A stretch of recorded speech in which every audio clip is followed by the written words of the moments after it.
the league's top lefties take the mound in one of the most anticipated pitching matchups of the year. Cliff Lee and David Price kick off the series. Rays Rangers next on Sun Sports.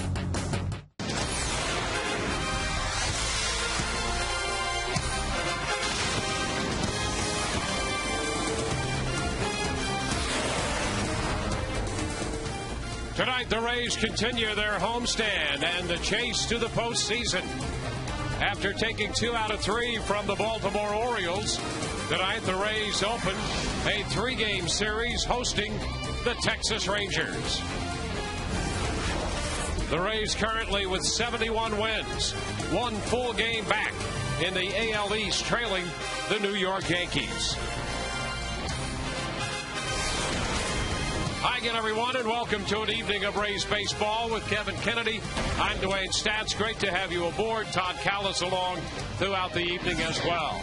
A marquee pitching matchup. This one brought to you by Verizon, and it could not get much better than it is here tonight. The Rays will send the 24-year-old left-hander David Price to the mound, and for the Texas Rangers, Cliff Lee, 31 years old.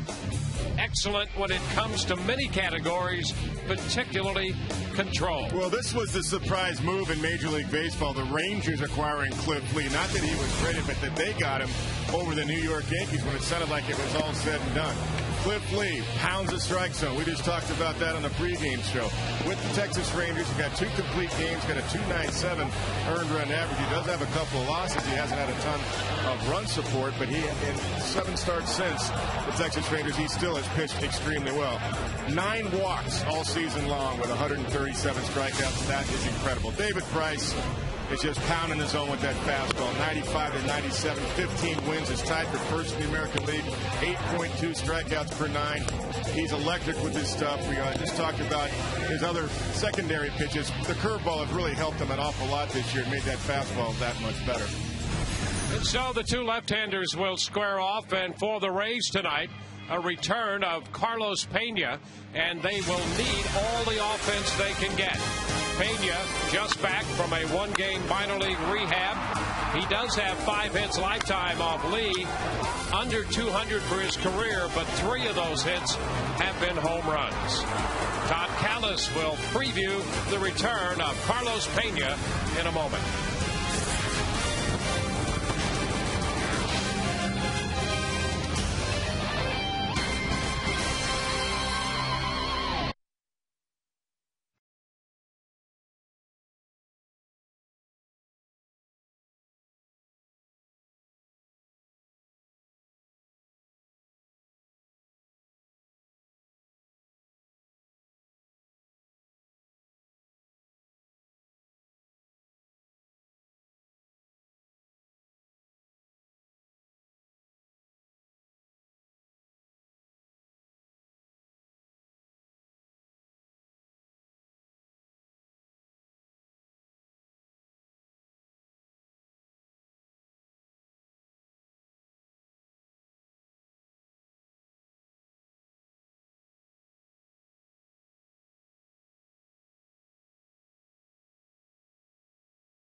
Back in a Rays uniform, just coming off the disabled list, as we are 5 minutes and 15 seconds away from the first pitch between the Rangers and the Rays. Good to see Carlos back for the Rays. And he was down at Port Charlotte last night playing for the Charlotte Stone Crabs and got in 3 at-bats, a couple of hits. Carlos Pena back in there today, and he says, you know what, from here on out, It's going to be about Pena. Here's what Pena's doing with the roster move today. Pena and Gabe Kapler going on the 15-day disabled list. Right ankle sprain for Kapler. Pena, as you can see, missed those 14 games. Ray's had an off day there as well, so that accounts for the 15 days on the disabled list. And for Pena, the home run production's been there, the RBI production's been there, and from here on out, for him, it's going to be about the pain tolerance and our Geico quote of the game. I feel it a little bit, but I'm so happy because all the work that we've done, all the therapy and all that stuff. I mean, I'm healthy. I'm healthy again, and now it's a matter of just pretty much just gaining confidence. You know, that's why I went over there to Port Charlotte yesterday and play. It's just to tell myself, that I'm fine, that I can go out there and just play. So I feel very good. I'm so excited to be back here with the guys and being part of the ball club. Sometimes I felt kind of anxious, just watching. So it's good to be part of be in the lineup and hopefully be able to contribute and just to be around the guys and out on the field. I think that's what I love doing. So I can't wait to get out there. Bigger crowd than expected for a Monday night, and that's what you're hoping for with the pitching matchup that is in store. It is the Rays, David Price. It is the Rangers, Cliff Lee. We'll have all the action in high definition with Dwayne Stats and Kevin Kennedy. First pitch, 3.5 minutes away. Enjoy.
H. Gregg. Rays are taking the field. Joe Madden's club coming in 71-46. Across the diamond in the third base dugout, Ron Washington. Texas leading the AL West by 8.5. Here is Washington's lineup. Elvin Andrus will lead it off. Their shortstop, followed by Michael Young, and Josh Hamilton having a great season at center. Vladimir Guerrero is the DH. The former Ray Jorge Cantu's at first. Vince Melita, the catcher, hits sixth in front of the left fielder David Murphy. Brandon Boggs just back from the minor leagues in right field, and Andres Blanco is the second baseman hitting ninth for Ron Washington. David Price comes in at 15-5 in 22 starts, 2 complete games, a 2.84 earned run average, 6 in the American League right there, the 226 batting average against, and 133 strikeouts in 145 and 2/3 innings. Here's the defense tonight for the Rays behind David Price. Around the outfield left to right, it's Carl Crawford, B.J. Upton, and Ben Zobrist. Around the infield left to right, it's Evan Longoria, Jason Bartlett, Sean Rodriguez, and welcome back Carlos Pena at first base. Kelly Shopik will do the catching, and this defensive alignment review is brought to you by Sweet Bay. Live fresh for less. And there's Carlos Pena at first base. We saw in yesterday's game how important defense is. The Rays turned in 3 outstanding defensive plays in the first couple innings when Jeremy Hellickson was settling in, and it's great to have Pena back to anchor that infield at first base, because we all know how important his big first baseman's mitt is over there. There's no doubt about that, and just hope that that right foot can tolerate all the stress of moving lateral side to side, making the great plays that Carlos Pena does. That's his landing leg as far as hitting, his stretch leg as far as fielding.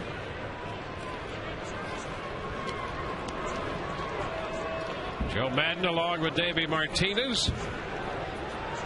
The Rays 1-2 against Texas. This is the only other regular season series the Rays will have against the Texas Rangers. They dropped 2 out of 3 to this team over in Arlington. So here's the shortstop, Elvis Andrus, and he's hitting .273. First pitch of the game is a high fastball. We're underway. 1 ball and no strikes. 72 perfect degrees inside Tropicana Field. There's a healthy fastball picking up the strike zone, and it's 1-1. You can hear that mitt pop all the way up here. Kelly Shopik.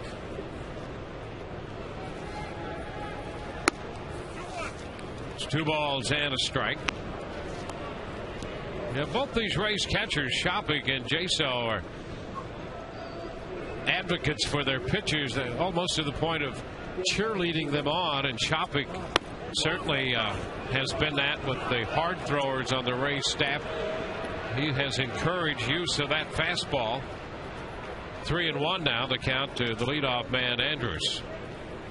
You're right about that, and what I like too is they've separated their offense and defense. Kelly very much engaged.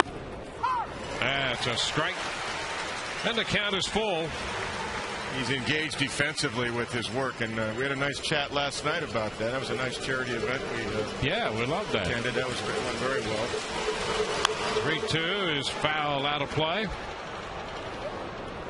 Well, that's the one thing Shopik, from the time he got over here, was interested in doing that, to get to know this pitching staff on an individual basis and make his own evaluations and determinations. And he's right there with a pitcher, pitch by pitch. Ball 4 is too high, a fastball. So Price starts this game by issuing the walk. A little bit of overthrowing right there on a couple of pitches, especially that last one. And the Texas Rangers will run. Andrus is their main base stealer. He will run. Ron Washington likes that part of the game. They are 5th in the American League with 94 stolen bases as a team. And Andrus has 27. He's also been caught 12 times. So let's see if Price can keep a good eye on him as he pitches to Young. And he picks up the strike zone. And that's a part of Price's game that the Rays have paid more attention to lately, trying to improve his move and his delivery. Yeah, trying to deceive the runner a little bit with that new move over to first base, while he'll step almost toward the plate sometimes. Upstairs, 1-1. This is the 4th career start for Price against the Rangers. He's 0-2 against them, and the first time he has faced them here at Tropicana Field.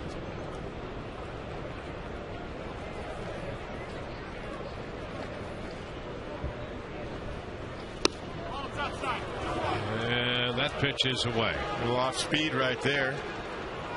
Could hear the home plate umpire, that's Dan Iasanya, saying that ball's outside.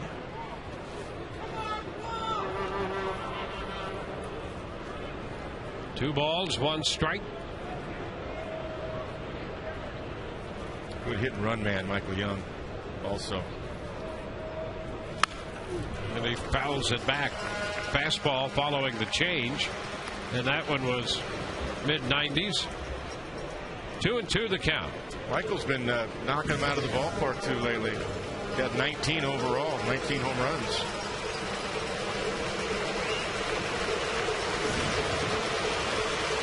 All-time Rangers hit leader. Yep. 6 in the league in that department now. He's also a double play guy. If you can get the ground ball out of him, there's the strikeout. So Young, the first strikeout posted by David Price. Wow, 98. He goes for the punch out and he got it. I mean, that's right down the middle. But he had 3 more miles in the previous pitch that Michael was on. Michael was on 95. He didn't catch up with 98. And now it's Josh Hamilton. And look at these numbers. 362 with a slugging percentage of .636. And he leads the league in both those categories. And a 97-mile-per-hour fastball to start him. And look at the breakout here, lefty-righty. Yeah, 411 versus right-handed pitching.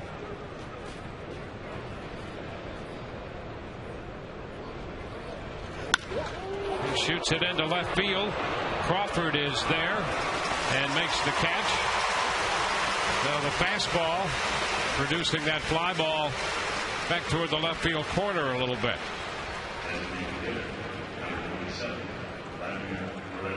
So 2 gone after the walk. That was Vladimir Guerrero. Yeah, that disparity for Hamilton, the largest in the major leagues, lefty-righty, but it's only because he's hitting .411 against right-handers. And he's been hitting over 400 actually for what, a good month and a half period. Toss to first, and Elvis Andrus back in. That's just a show me move right there. He's got a better one he's been working on.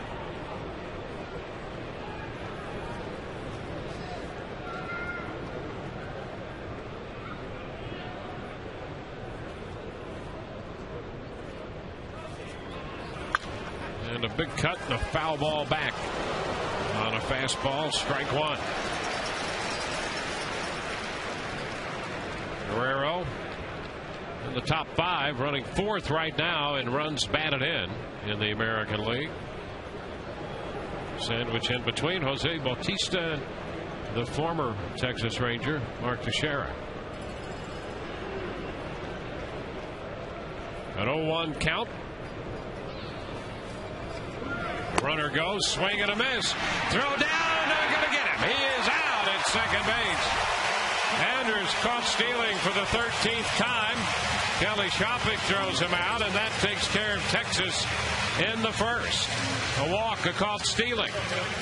No runs and nobody left. Bottom of the first coming. No score.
Joe Madden's lineup. B.J. Upton in the leadoff spot, followed by Jason Bartlett, Carl Crawford, and Evan Longoria. Carlos Pena in the 5th spot. Back in the lineup, Sean Rodriguez hits 6th ahead of Ben Zobrist, Willie Ibar in the DH. Kelly Shopping hits 9th and does the catching. Strike throwing lefty Cliff Lee on the mound for the Texas Rangers. 10-5 overall. Combination, of course, of this starts with Seattle and 7 with the Texas Rangers. And B.J. Upton takes the first pitch, and that's a strike, and you expect to see a lot of those out of this guy. B.J. 6 of 17, however, against Lee for his career. And that factors out to a .353 average. Where was that pitch? That's a pretty good pitch. 1-1.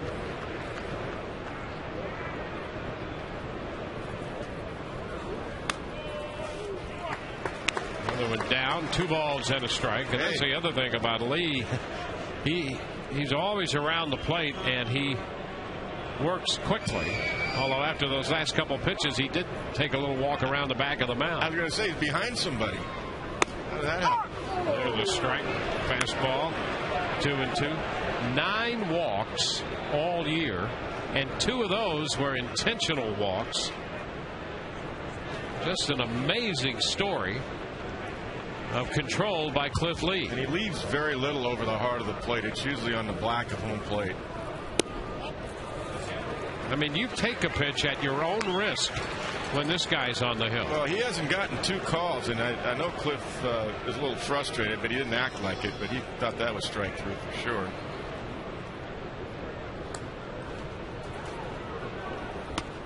And Upton is out on strikes. So he went 3-2 and strikes out Upton. Yeah. Oh, look at those pitches. Everything on the corners. A few of them on the inside corner, that one down and away. Well, check out the strikeout to walk ratio of Cliff Lee and everybody else who's known as a very good control pitcher. But Lee, 15.2 strikeout to walk ratio. That's on a different planet, because 3-1 is good, 4-1's outstanding. And Bartlett going after the first pitch, a fastball, and he skies it to Hamilton in center. 2 gone. Take a look at the rest of the defense for the Texas Rangers, left to right in the outfield. David Murphy, you just saw Josh Hamilton and Brandon Boggs. Around the infield, Michael Young, Elvis Andrus, Andres Blanco, and Jorge Cantu at first base. Benjamin Molina behind the plate. And this defensive review is brought to you by Sweet Bay. Live fresh for less. Here's Carl Crawford. Carl back to the 300 mark based on the 3-hit day he had against Baltimore to close out that series. Strike 1 on a foul ball. He's .240 for his career off Cliff Lee.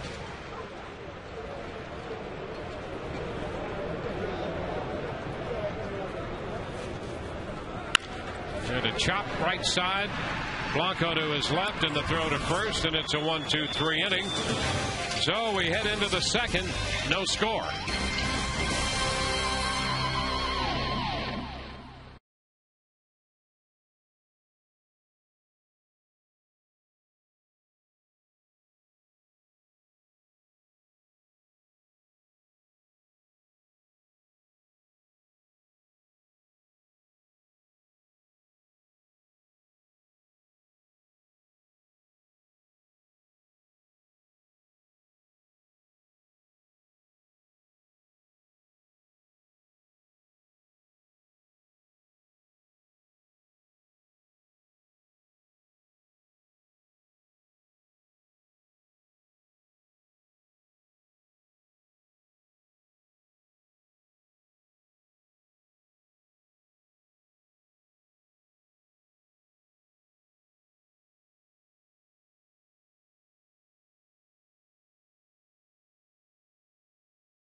No score at the end of an inning.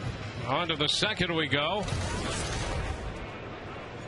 David Price, who picked up a strikeout, issued a walk, and the Rays threw out the shortstop. Elvin Andrus tried to steal. So it's Vladimir Guerrero to lead it off here in the second inning. That one off the mitt of Shopik. Fastball away. 1 ball, no strikes. Now, we did our own scouting here with some of the Texas Rangers people. They're the first half, second half splits dramatically different. We're going to get to that in a second. And a strike right there, 1-1. And that's one of the things we heard. And I've watched a few Ranger games recently. Catch up on him a little bit and see what's going on with Vladdy. And we're just hearing he's not hitting the fastball. He cannot catch up with it. And he fouls this one back and down the right side. And I'll tell you, this is a tough guy to try to remedy that. David Price. A lot of guys have trouble catching up to his stuff. And you're right. The numbers point that out on Vladimir Guerrero. 228 in the second half. It was great in the first half. Made the All-Star team. And he's out in front right there trying to get it started a little early. Yep. And foul the breaking ball. That's David's first curveball tonight. That one changeup in the first inning. Now a curveball here.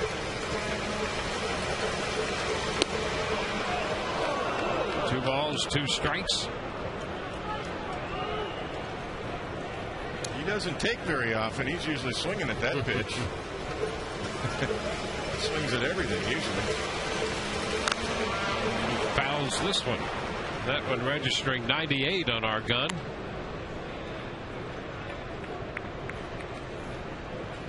David Price coming off his outing on the road in Detroit when he picked up a 6-3 victory over the Tigers, hosting his 15th win, the first 15-game winner in Rays history.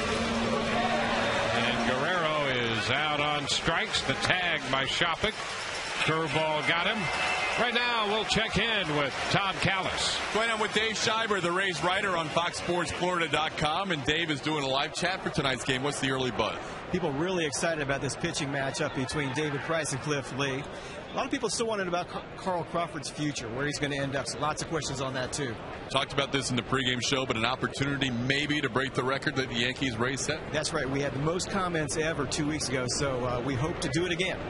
It is a great pitching matchup tonight. And, guys, Dave's gone to the dueling computers once again. He's got the game on one. He's got the live chat on the other. You're ready. Got everything covered here, Todd. All right. Dave Schreiber, FoxSportsFlorida.com with a live chat this evening. Guys, back to you. Yeah, the last time he did that, we found out he was ambidextrous and could handle both of those. And he's very engaging as well, so we encourage you to help him break that record. I want to see Dave have 3 computers now. It's 2. We know it's too easy for you. Yeah, he's really set the bar high now. Oh, yeah. And we're going to hold him to it. 1-1 to count to Jorge Cantu. Cantu acquired from the Florida Marlins. And the Texas Rangers, they made some moves. They got some bats and they added Cliff Lee. They have an 8.5 game lead in the West. And unless somebody over there really gets hot, boy, that pitch was close. And now it's 3-1. It's going to be tough for anybody to catch Texas, I think. I think so. Oakland, who we're going to see after Wednesday, we fly there to Oakland Wednesday night. 3-2 now to Cantu. They've got good pitching. There's no doubt about that. Yeah, and I really thought that they had a chance to be a surprise team in the West because of that pitching that might keep them within striking distance. The offense was a bit challenging. That's the problem. See another 3-2 pitch as Cantu fouled that fastball back. But right now, Texas 8.5 over the Angels and a full 10 in front of Oakland. Yeah, and you're right. And Texas made these additions at the trade deadline or before it, before they had the ball club under control completely with Nolan Ryan and Chuck Greenberg. 3-2 and a little piece of that one to stay alive. It rolls in behind the plate. There's a look at the AL West right now. Ron Washington has his team in command, and that guy right there has led the charge, Josh Hamilton. And he's the leading MVP candidate in the American League right now. And a roller to short. Bartlett handles that. Cantu is out of there, and that was heat in on Cantu right there. I like that he's using his curveball against this good fastball hitting team a little bit more early tonight, because it's going to make that fastball that much better. He threw a 3-2 curveball from Cantu. He stayed alive, and then watch this. Pounds him in. 96 on the hands. Thank you. 2 gone, and it's Benji Molina. He's another guy that the Rangers picked up to try to fortify their catching.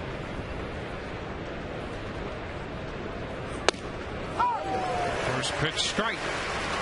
That's where the Giants evaluated correctly, because they had Buster Posey go down to the minor leagues, a great young catching prospect, and get some time down there. They re-signed Benji Molina. And after a month or so, month and a half, I mean, you couldn't keep Buster Posey down there very long. This guy was hitting so well, they finally called him. I mean, his problem was not hitting. They wanted him to get a little bit more time receiving, get those skills down a little bit better before they called him up to the big leagues. Up and away on a 98-mile-per-hour fastball. And it's 1-2. Well, Lincecum used to throw 98, and Benji Molina certainly caught a few of those, but I don't know how many 98s he's seen this year since he's come over to the American League. And a little fly ball to center. Upton is there to take care of that. 1, 2, 3. We got to the bottom of the second. No score.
Little encouragement there for Evan Longoria. Well, that's been a while. He hasn't hit many home runs lately.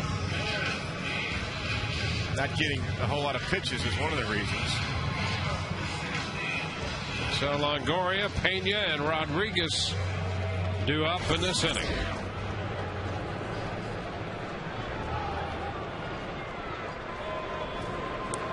Ryan Rayburn has hit a home run, and the Tigers have taken a 2-0 lead in the second inning over the Yankees. And here is Evan Longoria. He fouls it up the right side, going after the first pitch fastball out of play, strike one. You can definitely understand why the Rays' last 3 hitters, Bartlett, Crawford, and Longoria, are going after pitch number 1. Because Cliff Lee, that's what he does. He throws nothing but strikes. You don't want to be hitting 0-2 every time. And the pitch in on Longoria. He pops it up. Blanco out from second base makes the call and the catch. So 2 pitches in and 1 out. And it's Carlos Pena.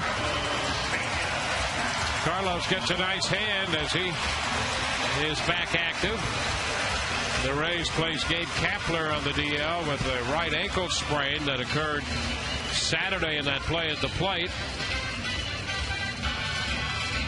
And so here's Carlos Pena.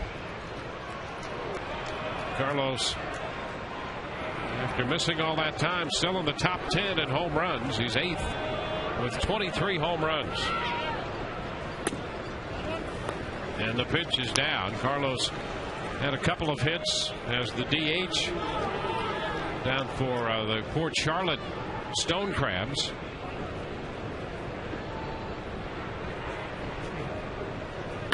And a ground ball right side, but Blanco in short right from the shift is there and throws him out.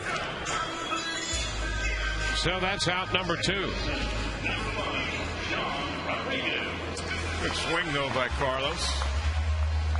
And great to have his presence back on the ball club and in the lineup and defensively as well. And he's a proud new father as well. Congratulations, absolutely. Handsome young son. I guess they're all young at this point, but a handsome son, Nicholas. This pitch is too low. Carlos and his wife Pamela with the new addition to the family just a few days ago. That's always great. And a pop-up off the bat of Sean Rodriguez. Cantu into foul territory. Handles that. That's a quick inning. 6 pitches through 2. No score.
For the news that touches your life, be sure and turn to the St. Petersburg Times, winner of 2 2009 Pulitzer Prizes for excellence in journalism.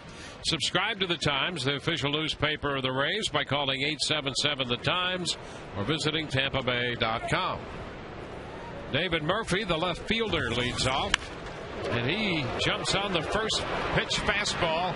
That's going to roll all the way to the wall in right. Zobrist plays the carom. And it's a stand-up double for David Murphy. So Murphy didn't waste any time, and he picks up the first hit of the game. Yeah, well, he knew what he was going to get, and he centered it nicely. Nice fluid swing right there. Good bounce, great extension. Been a valuable guy for the Rangers, especially with Nelson Cruz hurting again. 3rd time he's hurt his leg, Nelson Cruz, and Murphy's been coming up with some big hits. He beat the Yankees and Mariano Rivera just last week. Yeah, and I get the feeling they're not really sure about Cruz. He's got that hamstring issue. Agreed. Yep.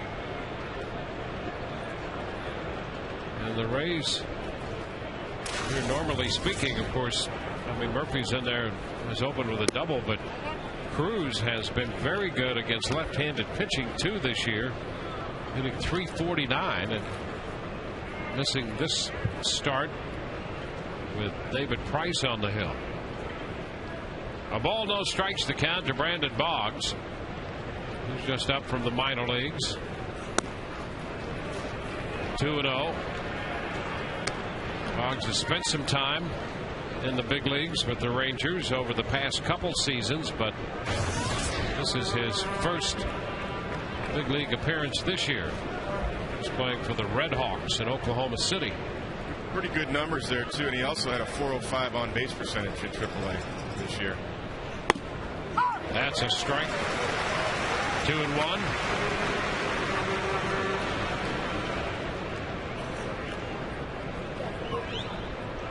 He had 91 strikeouts though in AAA. He also walked 72 times, so he will swing and miss.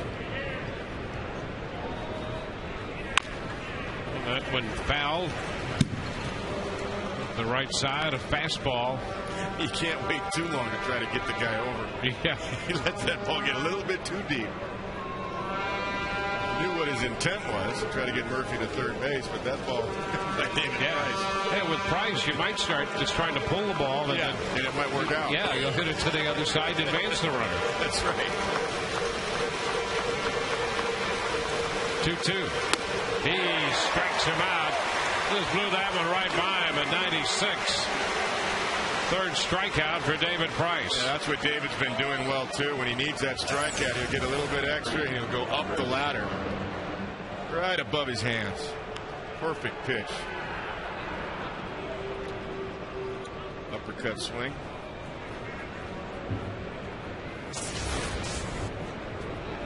Here's the number 9 hitter, Andres Blanco, playing second base, and he's in there in the place of Ian Kinsler.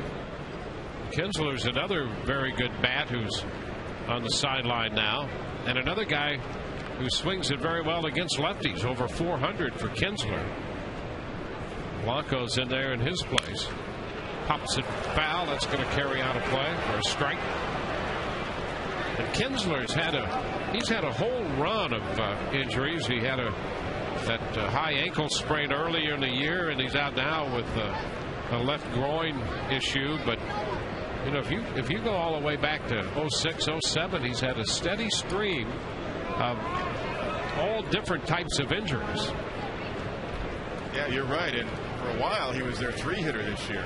That's a strike. Well, he's a very big part of their offense, and you can imagine you put Cruz in this lineup, and you put Kinsler in this lineup, and you know they start firing it on all cylinders.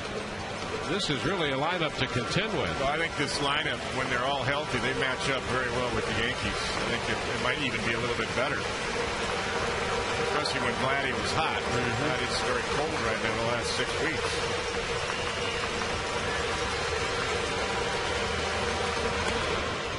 It's low. A ball, 2 strikes. You're right, because Kinsler was hitting 3. And Cruz was hitting 6 in that lineup. Then he had Hamilton and Guerrero sandwiched in the middle there.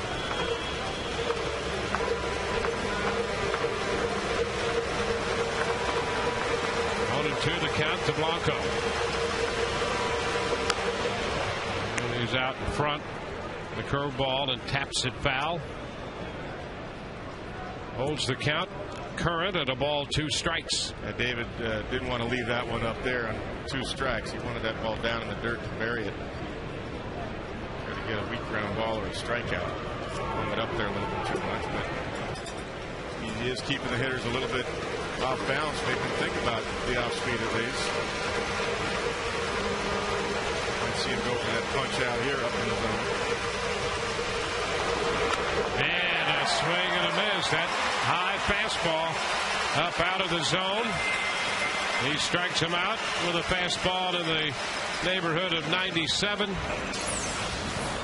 David's one of those pitchers that can reach back and get a mile or 2 more when he wants to strike out. And again, that was by design, intentional. No accident there going up and try to strike him out.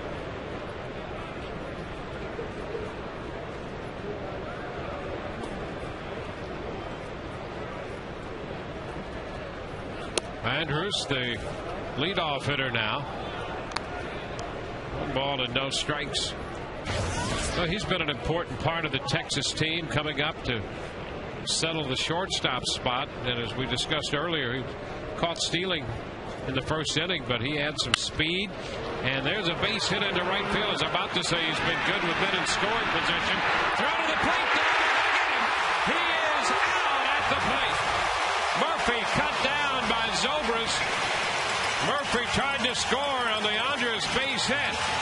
And Zobrist got the throw there in plenty of time as Shopik put the tag on Murphy to retire the side. A beautiful throw by Ben Zobrist. Kelly Shopik staying tough, hanging right in there, both hands on the ball to cover it. Great play on both ends. Saved the run. Bottom of the third.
Outfield this year as he throws out David Murphy at the plate, and Zobrist is going to lead off the bottom of the third for the Rays.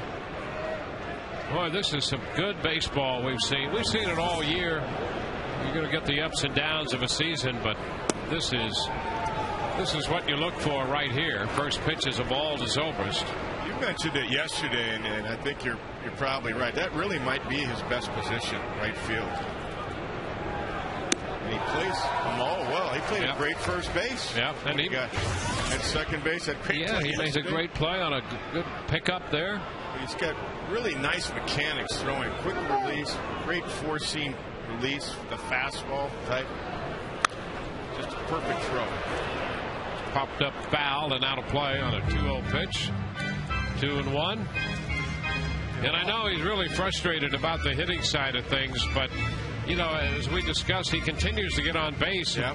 I mean, the Rays would love to see that bat come alive again because he's got some pop in there, and it will. In the meantime, he's drawn a lot of walks. Now, against this guy, nobody walks against Cliff Lee. Well, that was a little backdoor slider there. Also throw that cutter. And he got him right there. He threw the cutter to strike him out. Second strikeout. Just a reminder to be on the lookout for the Miller Lite Taste Greatness moment later in tonight's game.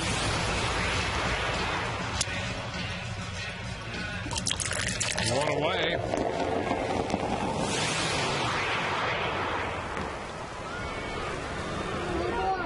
Here's Willie Ibar.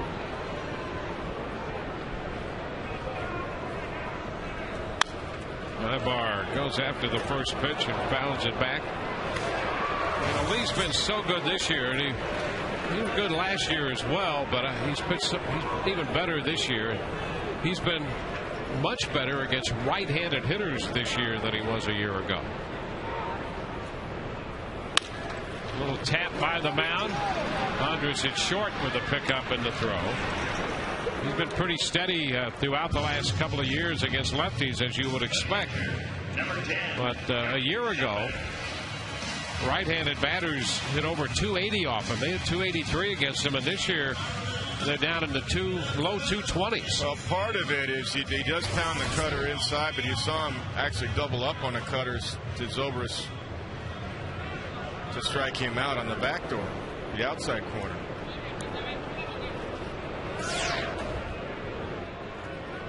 Now Kelly Shopping. Lee has retired the first 8 men to face him tonight.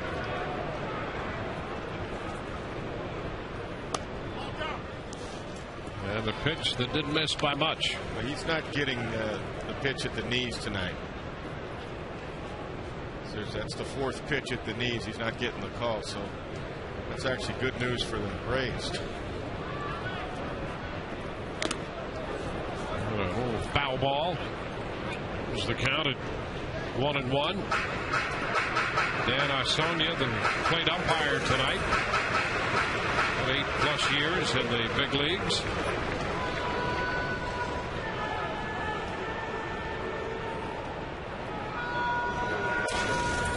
Well, actually, after that first inning, Cliff Lee had a little talk with Dan Isonia and asked him about those pitches to BJ. Yeah, he went 3-2 to Upton and thought a couple of those pitches were strikes, and Foxtrack kind of agreed. Yep. Right at the knees. Shopping behind, 1-2.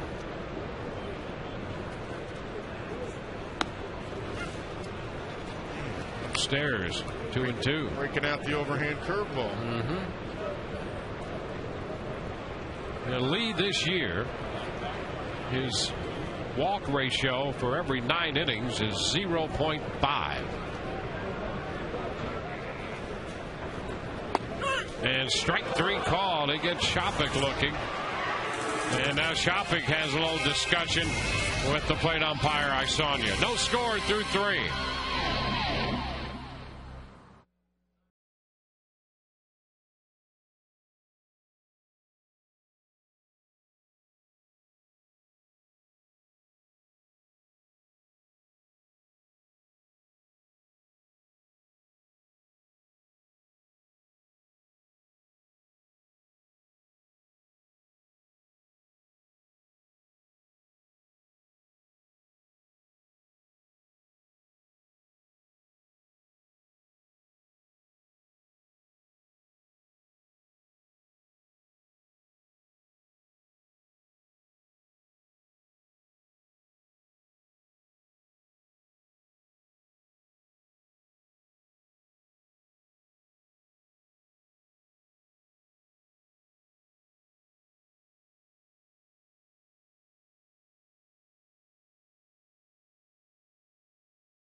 Baseball brought to you by your Greater Tampa Bay Buick and GMC dealers, and by AT&T. Find out what's possible with the nation's fastest 3G network. AT&T, rethink possible. We go to the 4th inning. No score at Tropicana Field. Rays and the Rangers in a great pitching matchup. David Price against Cliff Lee. And so far it would appear that the plate umpire Dan Isonia not giving that low strike a lot, and that's one that early Lee talked with him about, and I think on that last pitch to Shopik that was up and probably a strike, that I think Shopik's conversation with the plate umpire was as much about David Price as it was about that at bat. Yeah, here's strike 3. It does hit the top of the grid right there, inside corner. I mean, you can't place it any better if you're trying to go right there. Kelly thinks it's up. Very, very close. 1-0 to Young is down. But I would agree with you on that because, you know, he stood there and talked to him long enough, and he knows he's got to get behind the plate with Dan Isanya right behind him. So that's exactly what I know I would be talking about. Not just, okay, if that's a strike, then, you know, David throws a lot of high fastballs. It's fouled, yeah, exactly. If that's a strike, that's good, but I want my guy to get it too. That's exactly right. A little politicking right there. Yeah, nothing wrong with that. Well, Lee did his own politicking on the low ball. Yeah, absolutely. Kelly, I don't think Kelly was standing there that long on strike 3 just arguing, hey, that's a ball. I think that's exactly what transpired. I think it went from that to, okay, if that's where it's going to be, let's call it for my guy. 2-1 is skied to right. Zobrist is right there to catch it. 1 away. Time for our AT&T mobility trivia question. Since 2007, Roy Halladay has the most complete games in the major leagues with 33. But who would be number 2? 33 complete games for Halladay since 07. Well, the late Robin Roberts would complete that many games in a year, it seems. Oh, you're not kidding. Those guys, they'd have 20 and 25 complete games. One strike to count to Hamilton. I was mentioning with Todd and Brian on the pregame show that, you know, this reminds me as a kid as a matchup of Koufax and Marshall. Those guys are complete like 30 games a year each. Yep. Absolutely. Good fastball right there to get Hamilton. Did that tie him up? Wow. Great location. 96, 97 maybe in there. You see Kelly Shopik. I mean, David actually missed location, but it worked so effectively. He was trying to go away and down, and he missed up and in, and it tied him up.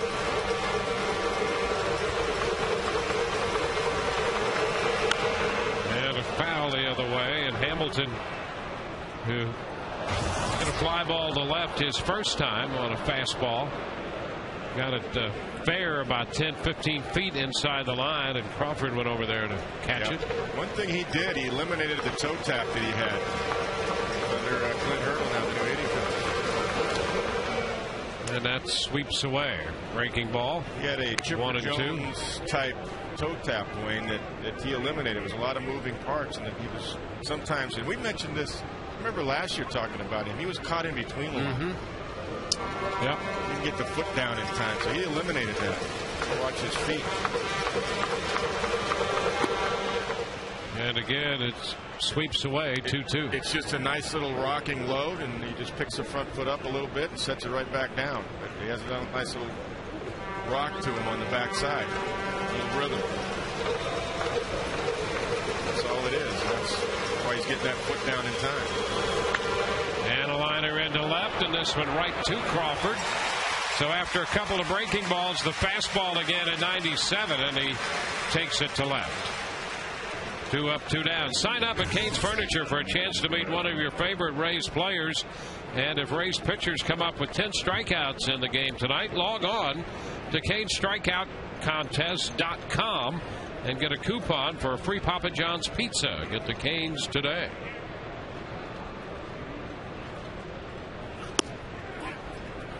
Now the pitch to Guerrero. A fastball misses. 1 ball, no strikes.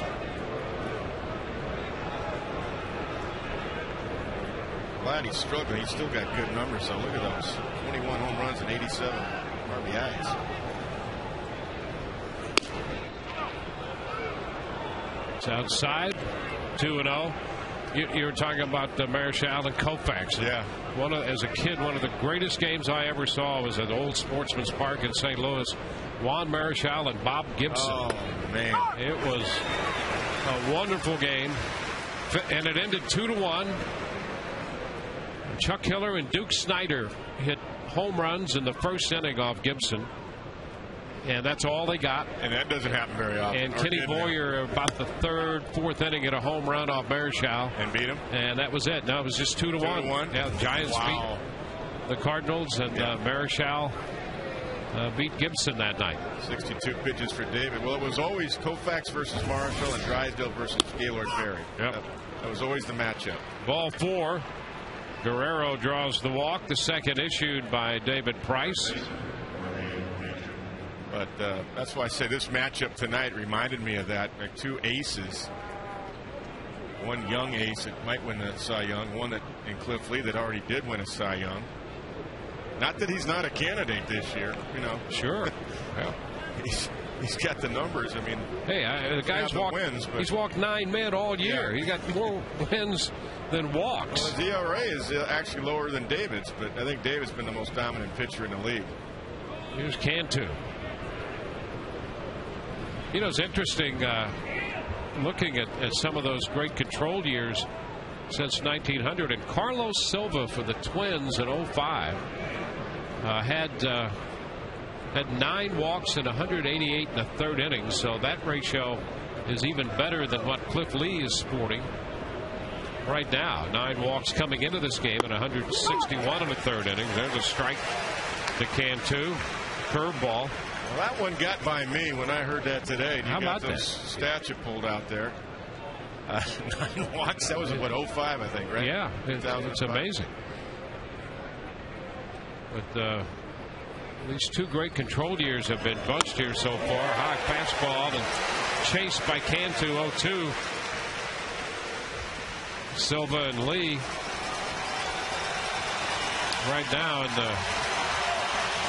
the new century. The best control exhibitions going.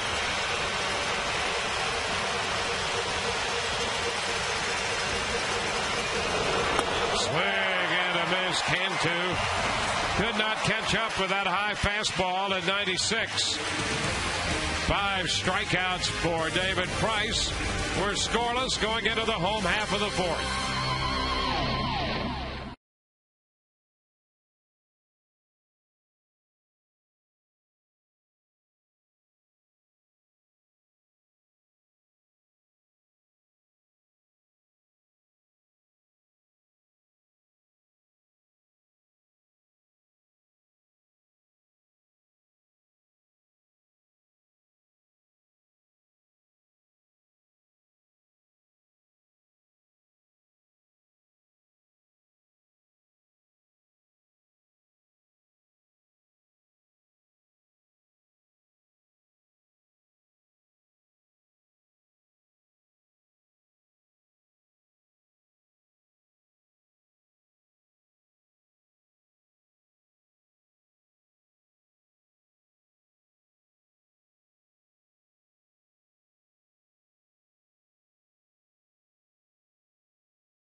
Halliday, who is it? Well, Cliff Lee is one of them, and CC Sabathia the other one with 18. So Lee, you know, modern day, those are impressive numbers. And that's since 2007. Yep. Amazing how the game has changed. Yeah, Lee right now leads the league with 7 complete games. This is his 21st start. B.J. Upton. And the first pitch is a strike. 9 straight retired by Lee to start this game.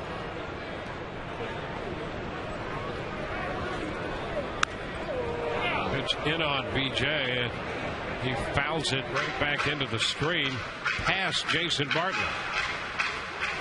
Yeah, how about that? We're talking about CC Sabathia. Back-to-back years, they had to trade both guys, the Indians. Both guys won Cy Young Awards.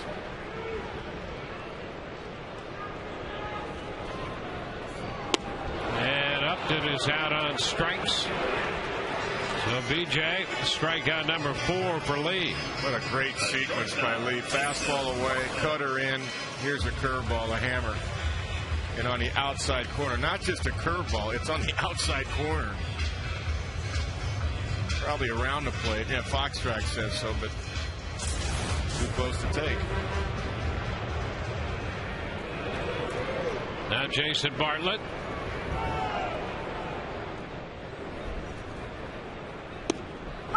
And that's a strike. Well, you can go up there looking for a fastball, but whether it's a good fastball to hit or not is another question. That's right. I mean, that pitch right there was evidence of that, right on the outside corner.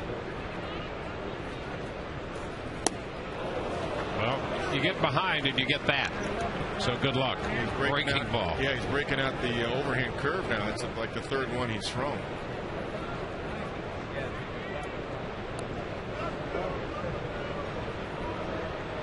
A 2-strike count. Well, this is just a great exhibition of 2 approaches to pitching. And excellence on both ends. Strike 3 call. You talk about working a hitter right there. He's done it now. He did it to Upton, and he made great pitches to Bartlett. 2 unbelievable sequences. Look at this. Paid off the inside corner. Again, that's too close to take.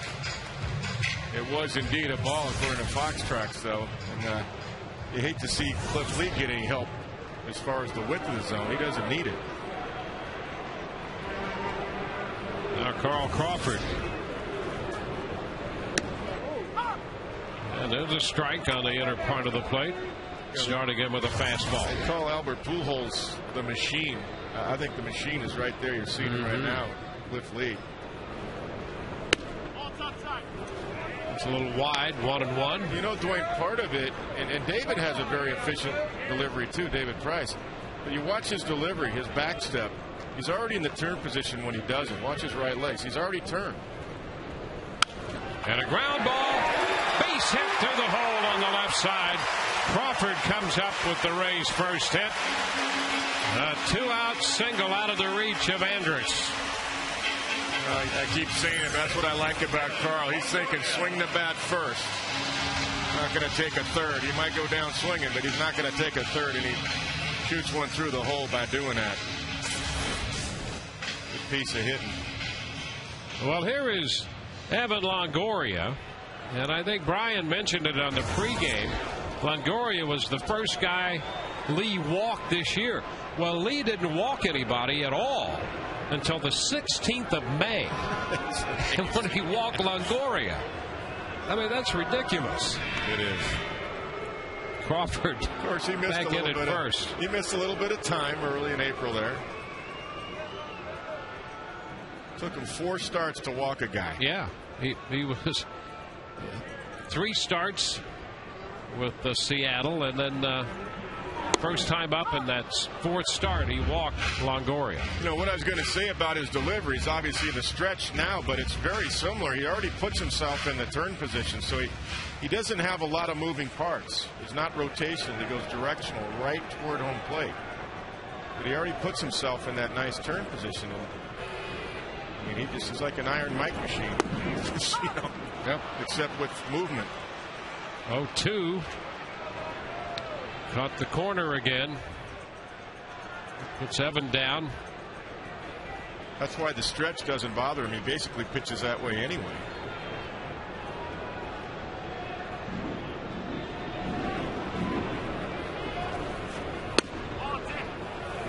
In a bit. 1 ball, 2 strikes. And Benji Molina is still one of the better throwers in baseball. I think Yadier is even better than Jose, and Jose is phenomenal. Jose is up in Toronto, of course. The Rays know all about Jose this year. They sure do. I mean, he just shut down the Rays running game. All three brothers, though, can catch and throw.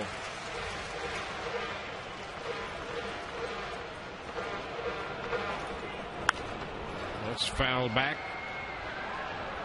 That was a good pickup, actually. You were talking about Benji earlier. That was a kind of an unsung pickup. But I know Ron Washington was not happy with the catching situation overall. And I don't think he was too fond of Jared Saltalamacchia. There were some issues early in the year. And they ended up, he got hurt, of course, but they ended up moving him to the Boston Red Sox.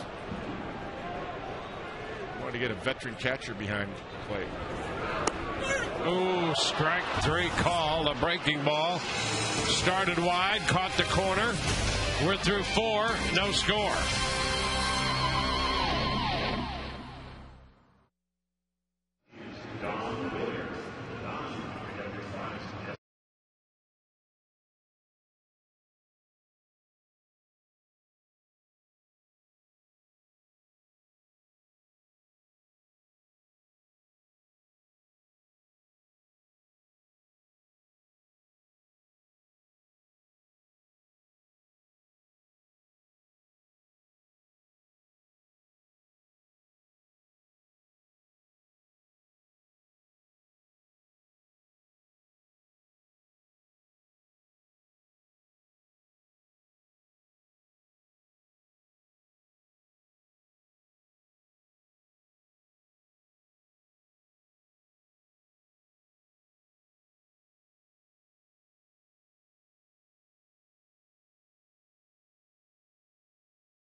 No scores. We go to the 5th inning. Stop in at your local Hess Express, and when you're there, grab the 2010 Rays Pocket Schedule, because it has a $5 off coupon for a pair of lower level tickets to see the Rays on Saturday nights.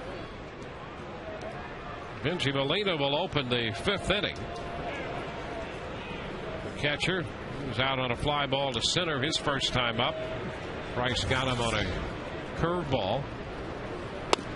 Starts him with a fastball. That's a strike. Price tonight has allowed 2 hits through 4. Walked a couple. 1-1. The way Cliff Lee's looking, he's going to have to match zeros. He's done it so far. A little help defensively, obviously, from Shopik and Ben Zobrist. Cliff Lee is as good as we've seen him all year right now. Upstairs, 2-1. The Rays saw him twice when he was still with Seattle, and they beat him twice. They beat him 8-3 out in Seattle, and 2-1 here. That pitch is pretty close. The fans put up a little squawk as well. 3-1. And a foul back, so the count is full. Price, with the 2 walks tonight, has walked 8 men in the month of August. So if he walks another guy, and this isn't bad. I mean, that's not a bad total.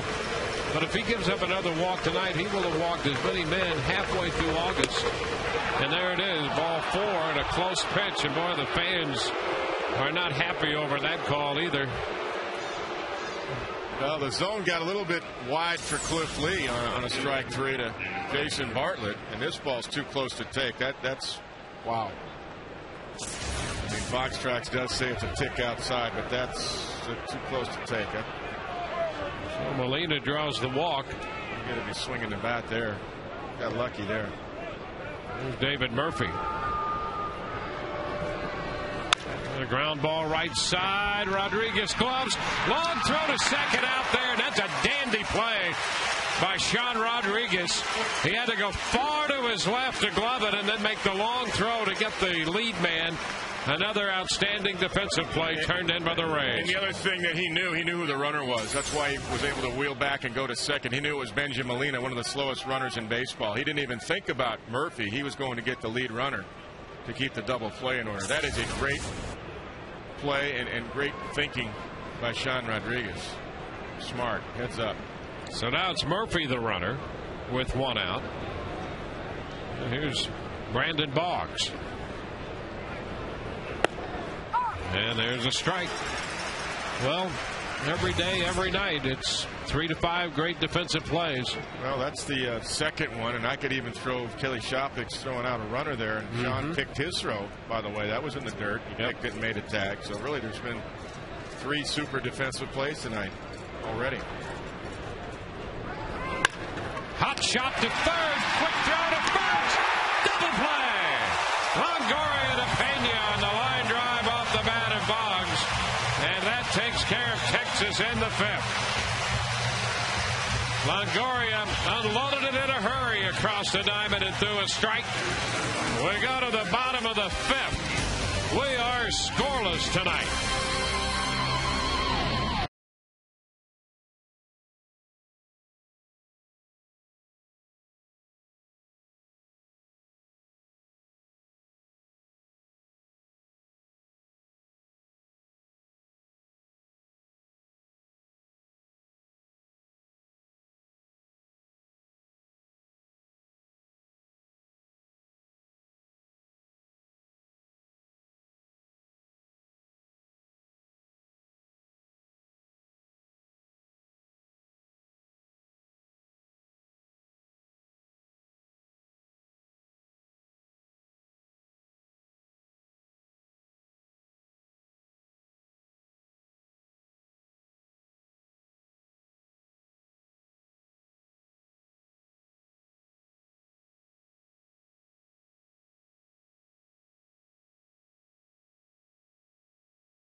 Does that count?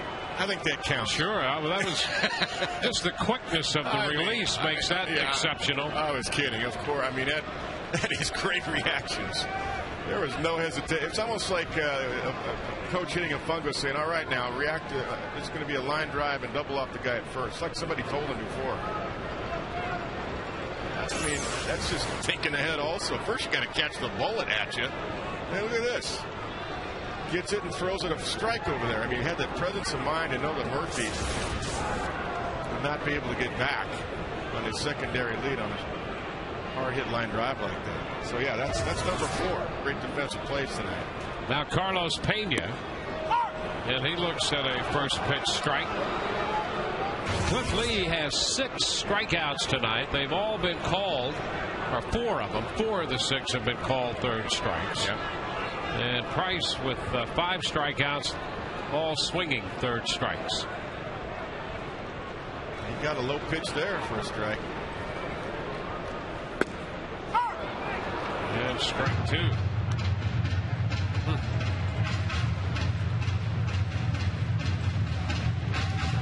Carlos hit a ground ball through the right side of the infield in the second inning, but with the shift, Blanco, the second baseman, was out there in shallow right. and threw him out. Pitch is inside. Now it's 1-2. Here's the other thing. Cliff Lee, 9 walks. He has not walked a left-handed hitter all year. That's incredible. Or at least it is amazing. Lefties hitting what, 250 against him this year. So they've had to hit their way on against him. That's like everybody. This is one of those games, if Joe Madden can get a base runner, I mean, you're going to play some small ball early. 5th inning, it's still, well, middle of the ball game. If you're going to play some small ball, try to get David Price a run somehow. And a full count. It's only the second full count he's had. He went 3-2 to Upton. That was the first Rays hitter in the bottom of the first, and now 3-2 to Pena. I wouldn't be surprised if Pena does draw a walk somehow. I'll hold my thought. 3-2, and there's ball 4. So the Rays draw a walk off Cliff Lee, and it's to the left-handed hitting Carlos Pena. Now I can finish my thought. I wouldn't be surprised if Sean Rodriguez tries to drag a bunt for a base hit to at least get Carlos to second. Try to get somebody in the scoring position with 1 out. So he's gone. That's the first walk he's given up to a left-handed hitter since the trade to Texas, and that's going to cover somewhere around a little better than 135, somewhere between 135 and 140 at bats. Ground ball, base hit into left, through the hole. Down to second goes Pena. So Rodriguez jumped on the first pitch and has a base hit. Well, Sean said, forget that thought. I'm going to swing it. I'm going to get a first pitch again and try to jump on it. Now, there's a pitch that ran back over the plate. That had some tailing action. He was trying to pound Sean in. Great use of the lower half of the body, that bend of the back leg to get through the ball and hit it crisply into left field. Now, definitely a bunt situation here. So the walk to Pena, the base hit to Rodriguez, and so just a little housekeeping. It's the first walk he's given up to a left-hander since he's been in a Texas uniform.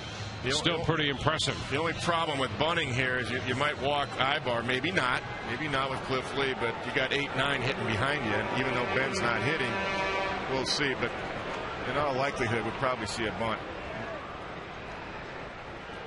And the bunt, and it's taken down and in. That was the wheel play going. Everybody was breaking. Shortstop going to third, first baseman charging, third baseman charging. And when you see that as a hitter, you can go ahead and swing the bat. You could chop one right up the middle and have a base hit because there's nobody at second and short. Okay, so what's going to happen is shortstop on the last play broke toward third. Second baseman breaks toward first. Both guys here are crashing, so there's nobody up the middle. And the bunt, first base side. Cantu goes to Blanco, and the sacrifice executed. Pena to third, and Rodriguez up to second. 3-4 on the sacrifice bunt by Ben Zobrist. Now that time they put the regular, what we call the number 1 play defense on, where everybody holds their positions. Pitcher would read the bunt, cover the third baseline. Ben elects to bunt toward first, and he gets the job done. So now it's Ibar, and the infield comes in. Yeah, they're going to go after Ibar. I had a feeling just because Lee can just pitch with such precision on the corners. Ibar swings at the first fastball, fouls it away. Strike 1. Yeah, Willie got a pitch he could get in the air, too. Walk and a single, a sacrifice. The Rays have 2 men in scoring position. Bottom half of inning 5. You should try to pound him with that cutter in here. Try to tie him up now. So Willie can't get extended. And he fouls this one. Same thing right there. Yeah. I mean, he could go away 0-2, but if Willie gets even if it's off the outside corner, Willie can put that in play. But he is so tough pitching in with that cutter or even a fastball because he can just light it up in there.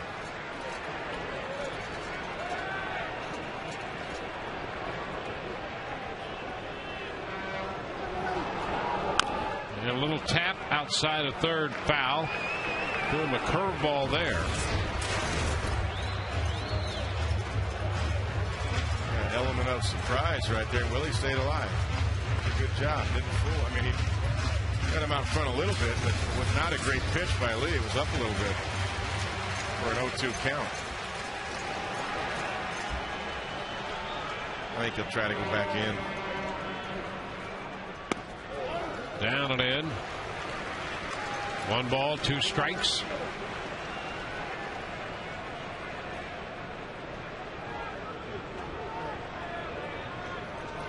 Leadoff walk has keyed this threat. Pena's at third, Rodriguez at second. Time requested and granted. Tell you, whatever you do, you only be looking at a third strike. You really see the guys swing the bat. And he fouls it back. That pitch had a little cut to it, but yeah, not quite as much as the first 2 he saw. Yeah, I think that pitch, he really can get to that. That was a backdoor cutter, and that was out over the plate, too. He had a good swing at it. I think they'll try to get him out in, but they flirted with a little bit of danger there. Mm-hmm. On a couple of these pitches. And a little looper into right center field, gonna fall. That's a base hit. Pena will score. Rodriguez comes to the plate. Rays lead 2-0. Well, Ibar made him pay. He looped that when he had enough room to loop it into right center, and that drives in 2. I got to tell you, I'm really surprised because Cliff Lee is smart, and so is Benjamin Molina, but I mean, you could see that he was going to be able to reach the outside pitch. I thought definitely they'd go back in, and they stayed away. That's what I was, even though that's off the plate, that's what I was talking about earlier. That's a pitch you can reach with 2 strikes. That's a great job of hitting because it was a ball, but Willie was in swing mode. He was not going to take a third strike. So I think Cliff Lee got beat on pitch selection right there. So the Rays grab a 2-0 lead. Kelly Shopik is the hitter. And he swings through the fastball, strike 1. This matchup's interesting, too, Shopik and Lee, because in that great year he had with the Indians, Kelly Shopik was essentially his personal catcher. That's right. That's exactly right. Kelly knows how he pitches. Although everybody knows how he pitches now. He pitches corners. And he picks up 2 quick strikes to Shopik. Weren't you a little surprised that he came back? Yeah, well, yeah. Willie was staying alive on those balls away. And that cutter that he, that he fouled back into the screen, he had enough room to get a little of the bat on it. And then that last pitch, he really had an opportunity and did just that. Boy, Shopik is out on strikes. Breaking ball. That'll be strikeout number 7. Well, that's the curveball that Cliff Lee was trying to throw 0-2 to Willie Ibar. He left it up, and then he elected to go with cutters. And that last pitch actually was like a 2-seamer fading away that he dropped into right field for the base hit I'm talking about. Now B.J. Upton. B.J. a couple of strikeouts, swinging.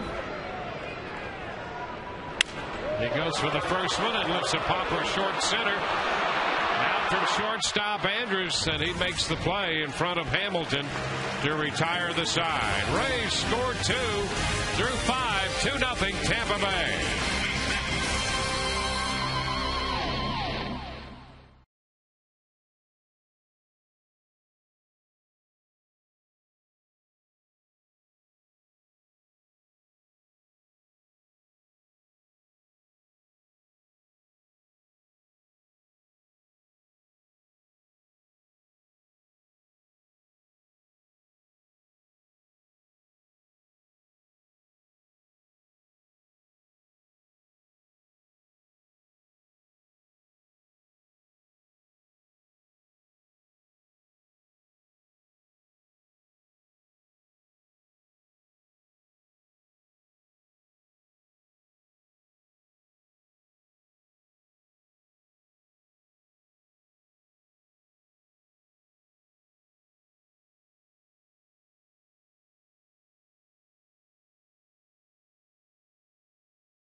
Rays have taken a 2-0 lead on Willie Ibar's base hit in the bottom of the 5th inning. Let's take a closer look at that pitch, Kevin. It was actually a changeup. Watch Cliff. He's getting a changeup grip. I thought maybe a two-seamer because number one, he threw it too hard. That's why I thought maybe an 85, 86 two-seamer. A little fading action up and a changeup. Now he's getting beat in with the cutter. You saw him earlier in the sequence late. He was throwing him off speed and a couple pitches away, and I think he really did Willie a favor. But hey, give Willie credit to stay on that changeup that was off the outside corner.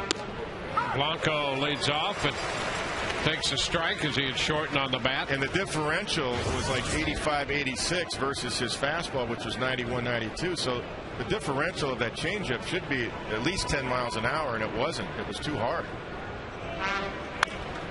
That's a foul outside of third. So, hey, he made a mistake. Yeah. I think he made a mistake in sequence. I don't think the at-bat dictated changeup. You know, if a guy's on your stuff and turning on it. Well, he got ahead of Ibar. Yeah. And, you know, you try a couple of things and then try to finish him off with what you got ahead. But they elected not to do that. I just thought he went away from his strength. He doesn't throw many changeups. And the infield in, you tie those right-handers up with that good hard fastball or cutter. Swing and a miss. Blanco swinging through the fastball for the second time. Time to look at the upcoming Rays schedule, brought to you by Just for Men Hair Color. Big series here with Texas again tomorrow night and Thursday. And then on the road, Oakland and against the Angels in Anaheim. As we look forward to the Rays schedule, you can live forward with Just for Men Hair Color. Elvis Andrus, the shortstop, he takes the pitch and he's shortened on the bat, stepped up and took the pitch for a strike. Walk and a single on the night for the Texas shortstop.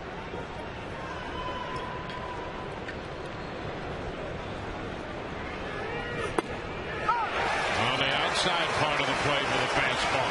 Yeah, first pitch inside corner. That pitch at the knees and outside corner. Two beautiful fastballs.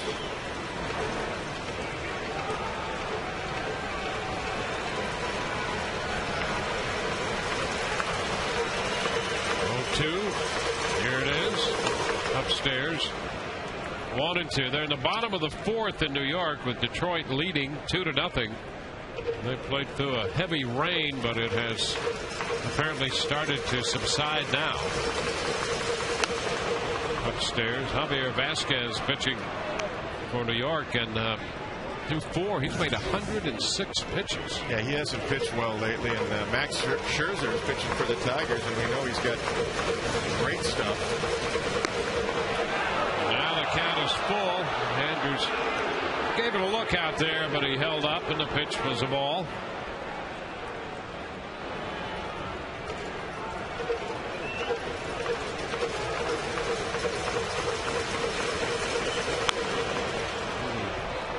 Bounds it out of play.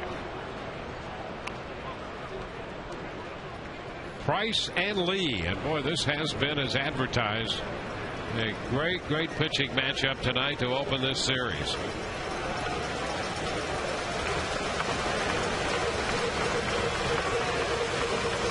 Three and 2, and it's popped up the right side. That's going to slice foul, and out of the reach of Ben Zobrist. Talking about deliveries tonight, Cliff Lee, we showed he has a very fluent delivery. How about David Price in Foxmo, where he gets a lot of drive off that back leg? Great finish right there. Ben in the back, getting through it, keeping his head right on his target.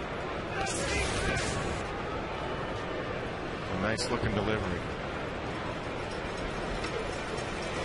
He's a pound of strike zone right here. And it's down a little bit.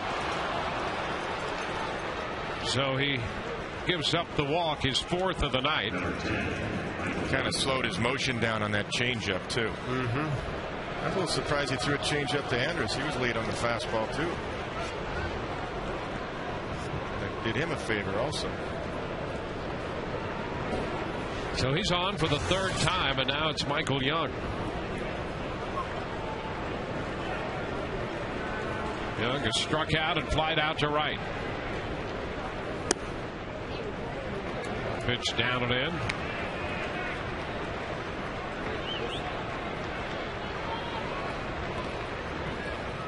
You really want to make those 2 runs stand up because they're hard to come by against Cliff Lee. Yeah, and it's really important after scoring 2 to shut down the Texas club that very next inning. You got it. 1-1 to count, a fastball. Number one, you don't get many opportunities off Lee. This is just gas. 96 up in the zone. Mike is an excellent fastball hitter.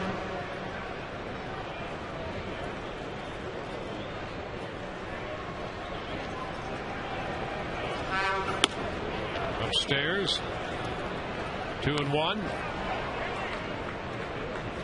A very key out right here with Josh Hamilton on deck, who has lined out twice really to left field and just with a nice short swing. So you don't want Hamilton up there with a couple of guys on here.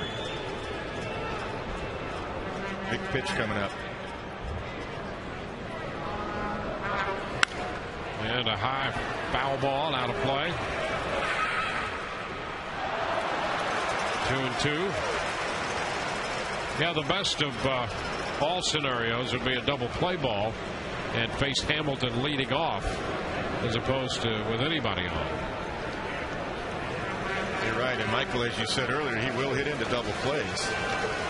Although David Price is not really a ground ball pitcher. He's a strikeout or fly ball pitcher with that power fastball. 2-2. And a swing and a miss. He got him with a fastball. In around 97, second time he's retired young on that fastball. A lot of life to his fastball. It just explodes out of his hands. But again, this is really pretty much down the middle. He just beat him on speed. Yep, that's right down the middle, yep. According to Foxtrack. Yep. I mean, split the plate in half, and he threw it right by him. Yep. Here's Josh Hamilton. Well, you can do that when you throw 97, 98. Hamilton hits it on the ground and through the left side. So there's a base hit. Andrews stops at second base. Well, Hamilton had gone out on a fly ball and a line drive to left, and that time he got it on the ground and shot it through the hole between short and third. Yeah, I thought he had a nice approach tonight against David Price, not trying to do too much, as we say, and sometimes in baseball. What does that mean? Hey, he's not going to give me something I can turn on. I'm just going to go with him. I'm going to let that fastball work for me, just shorten up and go the other way. Vladimir Guerrero going to strike out on a walk on the night. Ooh, and that pitch just a little wide. And the fans wanted that call. Well, you can understand why, because Cliff Lee had gotten a couple of wide calls in his favor.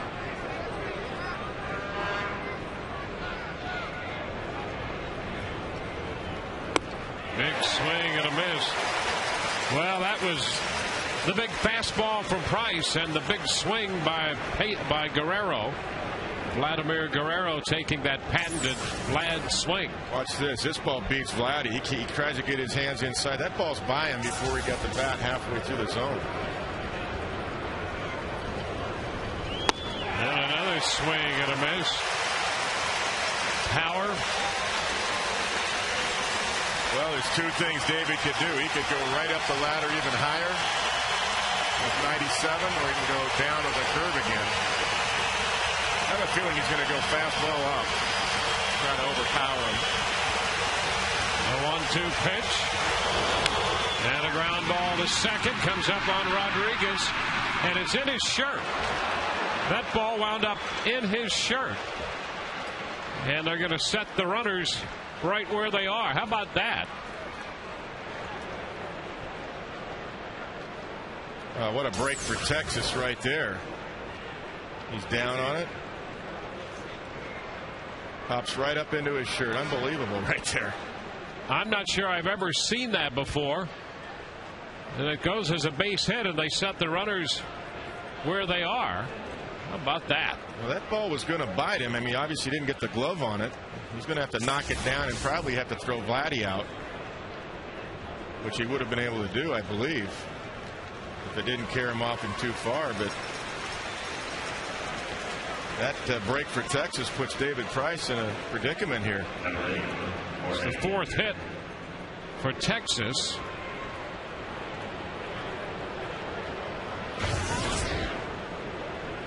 And it's Jorge Cantu. Essentially, that's a situation where you've gotten a ground ball. It's going to be an out. Now you've got to get an extra out. That's right. That's always tough to do against any major league team. And Cantu takes a strike. Fastball. Well, he's used that fastball pretty much to tie up Cantu on a ground ball in the 2nd and strike him out, swinging his last time up in the 4th. And he's ahead of Cantu. 2 strikes. 2 fastballs, 0-2. Cantu was trying to just shorten up his swing and punch it to right field with that last swing. He really tried to get short so he could make contact, which is smart. The 0-2, and he fouls it back. It's 100 pitches for David Price, who's had to make a few more here after that ground ball by Guerrero wound up in the shirt of Sean Rodriguez. Yeah, 1/4 of his pitches this inning.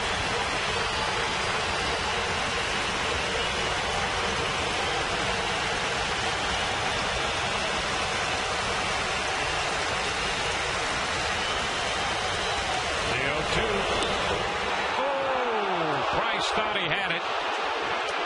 Just a little bit wide, maybe low. Let's take another look. Oh, my. What? That's strike 3. Oh, come on. That ball is right there. He shouldn't have to make this pitch twice. Now he's got to get another out. That's a shame right there. Boy, that's a bad pitch to miss. 1-2. He got him. He struck him out anyway. Cantu out on strikes as Price strikes out the side. Texas leaves him loaded. We go to the bottom of the 6th. It's 2-0 Tampa Bay.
Innings, 7 strikeouts. He's actually walked a guy tonight.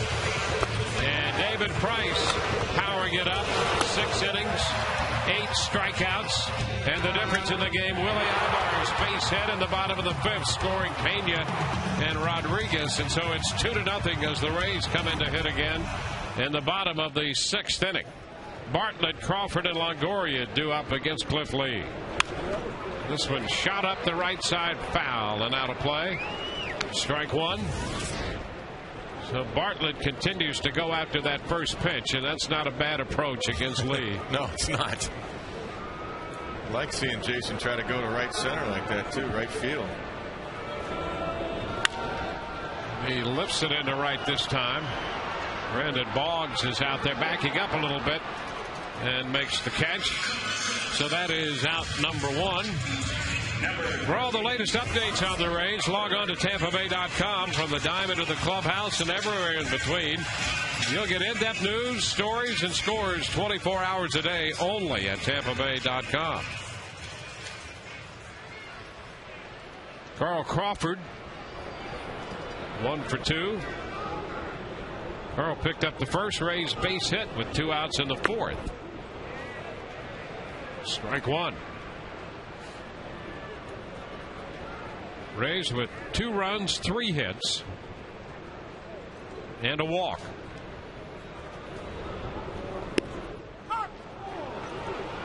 There's a strike, 0-2.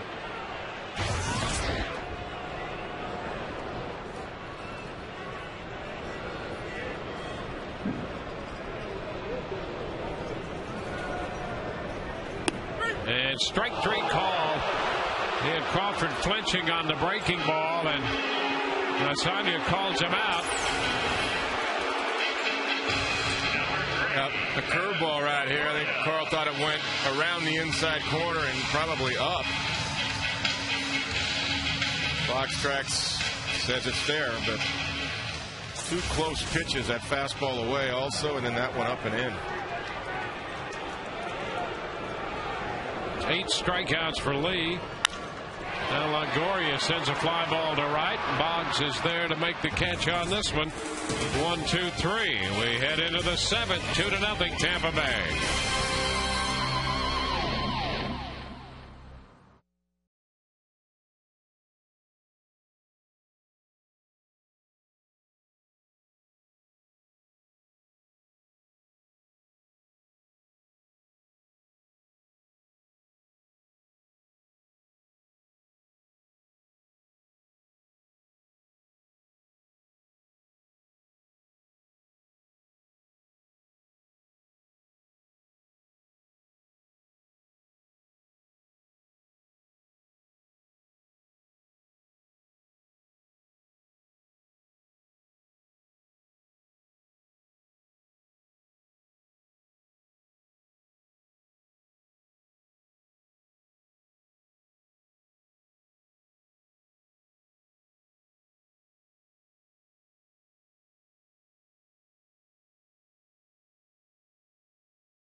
Sean Rodriguez involved in an unusual play in the top half of the 6th inning defensively as we look at our AM Scout replay. Runners on first and second. The ground ball by Vladimir Guerrero actually lodges in his shirt.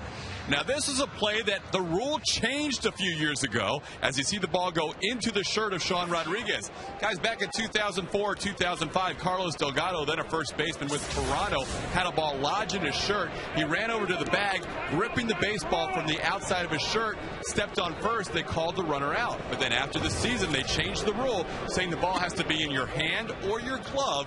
So from now on, any ball inside the jersey like that play is a dead ball, and the umpires place the runners. That was according to our umpire supervisor, Charlie Relaford, on hand tonight. And he says this play's happened 2, maybe 3 times already this season. Guys, back to you. Yeah, it's pretty unusual, and that's right. They set the runners, and the Rays got out of that. Now David Price back to the hill, and the 2-0 pitch is skied back into deep left. Crawford's going to go to the wall, and he will have to play it off the wall, off the top of the wall. It's going to be a double for Molina. I think Molina thought he'd hit it out. And there's a point to be made here. The bottom of the 6th inning was only 6 pitches deep. Price made 27 pitches in the top of the 6th, and he goes back to the mound 4 minutes after he completed that 27 pitch inning because of that quick bottom of the 6th. Only 4 minutes elapsed. I think we're going to see a review too. Ron Washington made his argument out there. There's a fastball that ran over the inside part of the plate. His velocity actually is down. No, actually, you know what? Carl just, I think the ball is in play. Look where it landed. Let's take a look. Yeah, it hits the top of the green padding there below the yellow line. So even though the umpires may review it, I think they are, they're going to see that it is a double. But Carl, I understand what Ron Washington did, because Carl jumped like it was out of the ballpark, and he wasn't close to it. But that was a double. Yeah, it's going to wind up a 2-base hit. So Molina leading off the 7th. And, you know, interestingly enough, this might actually work to Price's advantage here, because he had just that 4 minutes in between that long top half of the 1st, and the Rays went out so quickly in the bottom of the 6th. So 4 minutes later, he was out behind Molina 2-0 and gives up the double. Now, you know, he's going to have a few more minutes here. Take a look now. Carl, he just doesn't see it, because this ball's way over to the right of your screen right there. Hits the padding and jumps off. So they made a quick look, and they're going to leave him right there at second base, as they should. So a 2-base hit for Molina. David Murphy will be the hitter. The Rays get some action up in the bullpen. Price is up to 105 pitches. Squall's up there in the right field bullpen. Pitch is down, a ball and no strikes. So Price, technically speaking anyway, got about a minute respite there for that delay on the replay. And he's behind Murphy 2-0. Right, he got taxed pretty good in the 6th inning. He was pounded at 96, 97, and the pitches to Molina were considerably lower, 92, 93. And Benji got a hold of one. And there's ball 3. 3-0. It's a little different here in the 7th inning. Yeah, he's got to try to battle all the way back and throw strikes here. Although Murphy, I mean, they let him swing 3-0 sometimes. I don't know that he will here. And ball 4. So a walk on 4 pitches. So he's made 7 pitches here in this inning, and 6 have been out of the strike zone. And Joe Madden comes out looking toward the bullpen. And so that's going to be it for David Price. Madden just now getting to the mound, and the crowd will give Price a great hand here, because in this pitching matchup, he really gave great effort, and he had to get an extra out and an extra strike 3 in the 6th inning. And a call to the bullpen brought to you by Metro PCS, wireless for all.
showing bunt already. And gets the bat back on a pitch up. 1-0.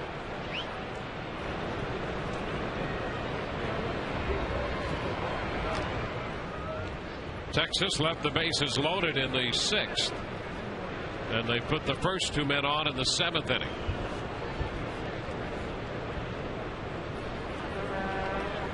And the bunt popped foul. That's going to be out of reach. It's 1-1.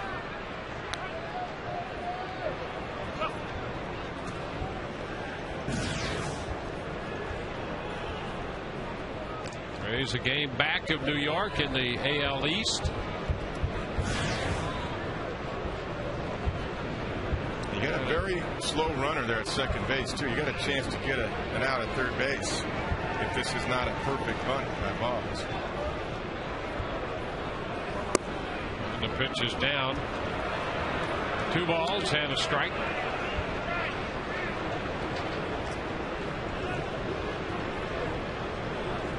Last check, New York is hitting in the 5th. And it's 2-0 Detroit at New York.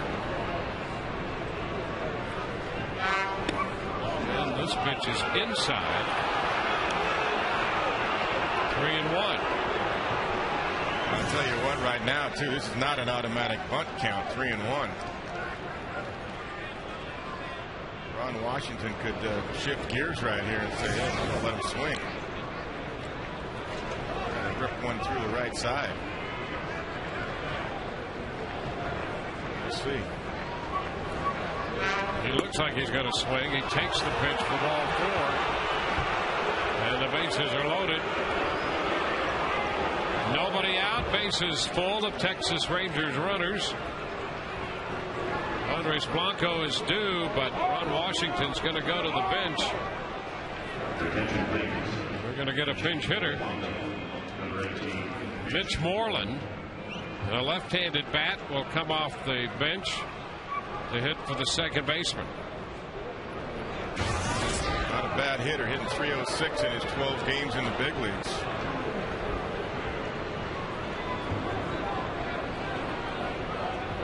Good eye at the plate also.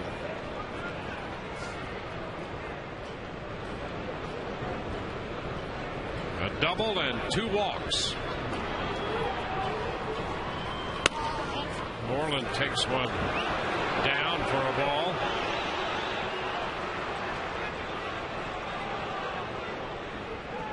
That's going to get the bullpen up again right now. Chad can't find the plate. Dan Wheeler's going to get going.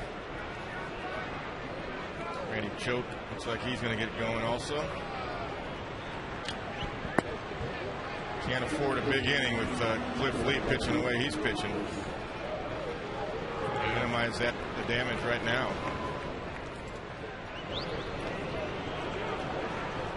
A ball, no strikes to Moreland. Way wide. And now it's 2-0. Jim Hickey's going to head to the mound. I'll tell you, starting with Price in this inning, the Rays pitchers have had a heck of a time finding the strike zone. You know, Price threw just 1 strike out of 7 pitches, and now Qualls has entered the game, and he's thrown just 1 strike in 7 pitches. Yeah, and he's really spinning off too. I hope he's okay. And we know he had that left landing leg issue last year, and it altered his mechanics a little bit this year, favoring it. And right now his mechanics aren't in sync. That's why the ball's really fading so far away from the left-handed hitters.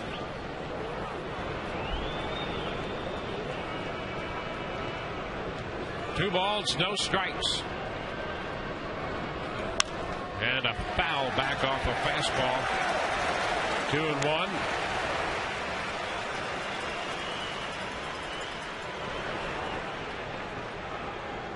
He's got such good movement. He can get that ground ball. That was a pretty good two-seam action on that fastball there. Had good tailing action.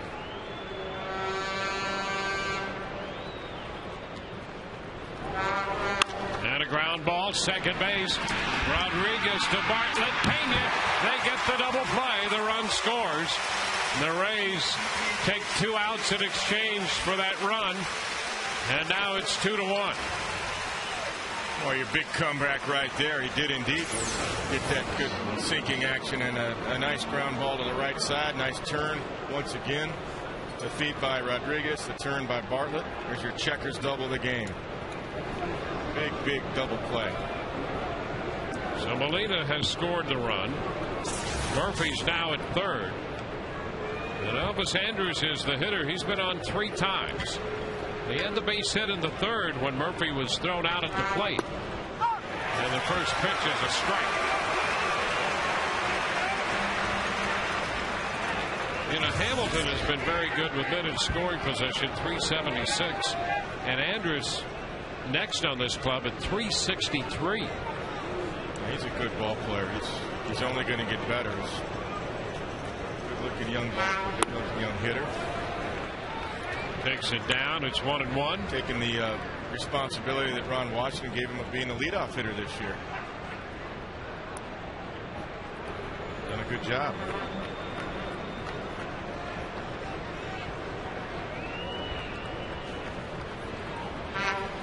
And he takes the pitch for a ball and showed bunt right there. Ron Longoria in, but he took the pitch. That's a pretty good pitch. Look at this pitch. I don't know how you get fooled on this. That's a strike. Top of the zone right there. Like Dan Iasone maybe thought it went around the plate, but box tracks liked it. Ground ball headed toward the middle. Backhanded stop by Rodriguez, but the run is going to score, and there's no play. So that's a base hit. Andrus put the ball into play and has himself a hit. And Texas, after starting the inning with a double and a walk, have scored both those runs. Yeah, the walks in this inning have really hurt their. That ball's just right down the middle, and it's just a nice contact swing by Andrus. Sean saves it from going to center, but no chance. Too much speed anyway for Elvis Andrus. And he'll try to steal right here. Michael Young up. So it's a 2-2 game. Michael Young. Andrus leaning already over there. Rays caught him trying to steal in the first. He has 27 steals for the year. He's been caught 13 times, and that's the most caught stealings in the league. But he is absolutely a threat to go. Yeah, he'll run early too, probably in the count. High foul up the right side, out of play. 1 strike. If you're Texas, you really don't want Josh Hamilton leading off an inning with nobody on, so it's a good time for Ron Washington to put some action on here. Although it's a good pitch out count now, 0-1. Michael Young would be the better leadoff hitter for the next inning.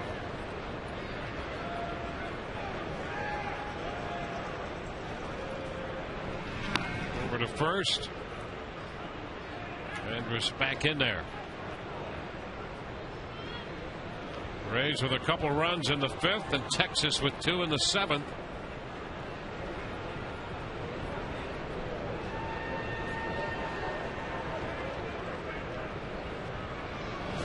And another toss that sailed a little bit on him.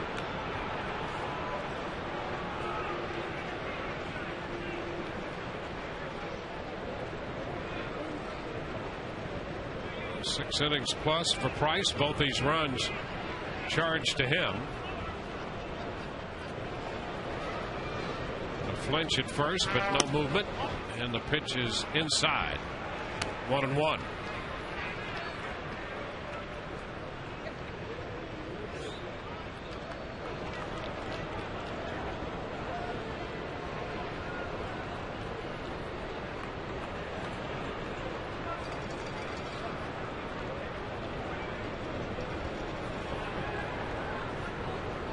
Now the runner goes. The pitch is a strike, and the throw is in time. They get him again. Shopik throws out Andrus to retire the side. Texas scores 2. And that That's it. 7th inning stretch time. We go to the bottom half of the 7th. This game is tied 2-2. Rodriguez put the tag on Andrus.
The top half of the 7th inning as Elvis Andrus caught for the 2nd time. Yeah, look at Sean Rodriguez block him off the left knee. Otherwise, Andrus gets his hands in there, and there's an argument why you don't slide head first into second base. As he beat the play, but Sean Rodriguez blocked him off. That's like a catcher blocking home plate and then slap the tag on him.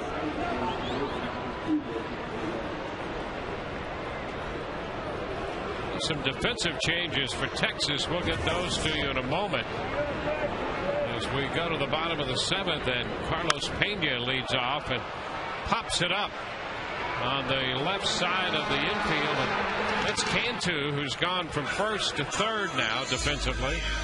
Jorge Cantu. Rich Moreland has stayed on to play first base. Arias in the game at second, and Michael Young is out of the game. Well, something happened to Michael Young, I guess, on that last pitch.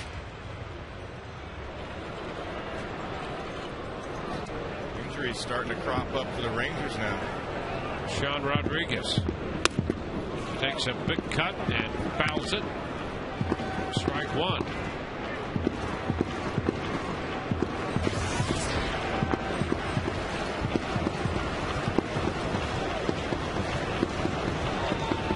Scored both their runs in the 5th inning. 0-2.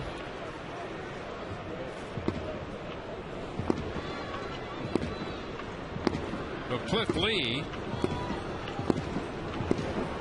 started this inning having made just 66 pitches.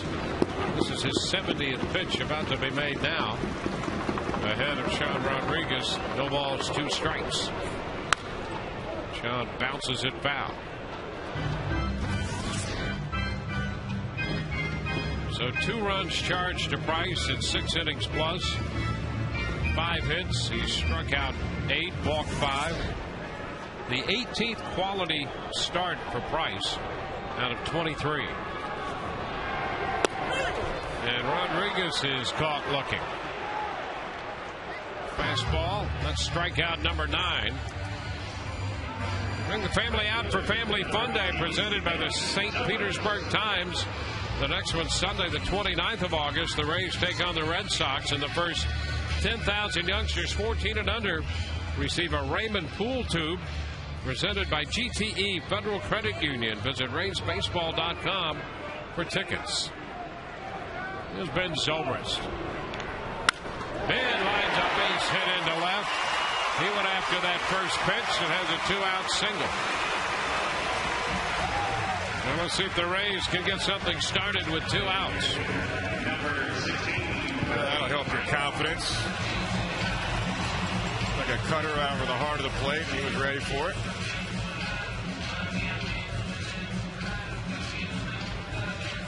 Gets Willie Ibar to the plate.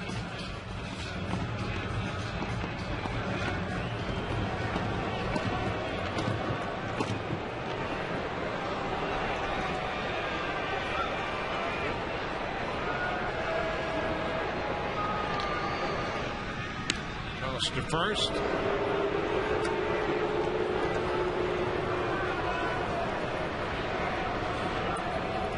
Lee has given up 1 walk. That was to Pena to lead off the 5th.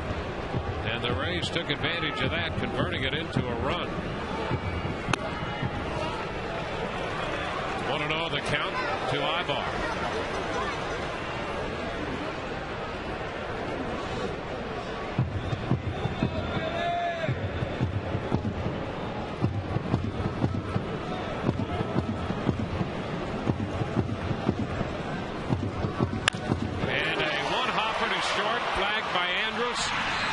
First in time, and that retires the side. No runs ahead.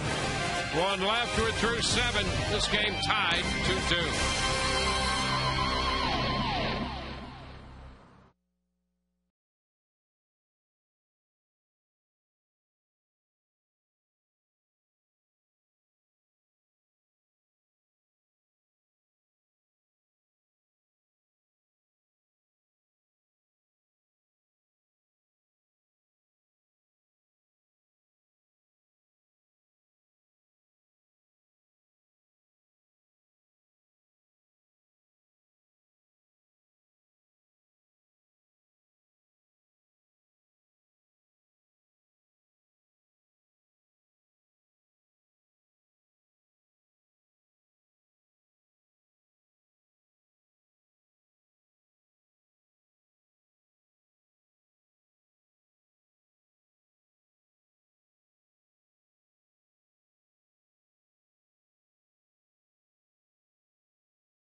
Now to secure your opportunity to purchase postseason ticket packages by making your 2011 season ticket reservation. Call 888-FAN-RAYS or visit RaysBaseball.com. Chad Qualls on the hill for the Rays as we go to the 8th, and Joaquin Arias steps in. He takes the first pitch, a strike. Arias hitting in that number 2 spot, vacated by Michael Young, with Texas made all those defensive changes, and we have received no word yet on what happened to Michael Young. That's a strike, 0-2. It's pretty key guys out of their lineup now, with Ian Kinsler, now Michael Young for whatever reason, and then Nelson Cruz.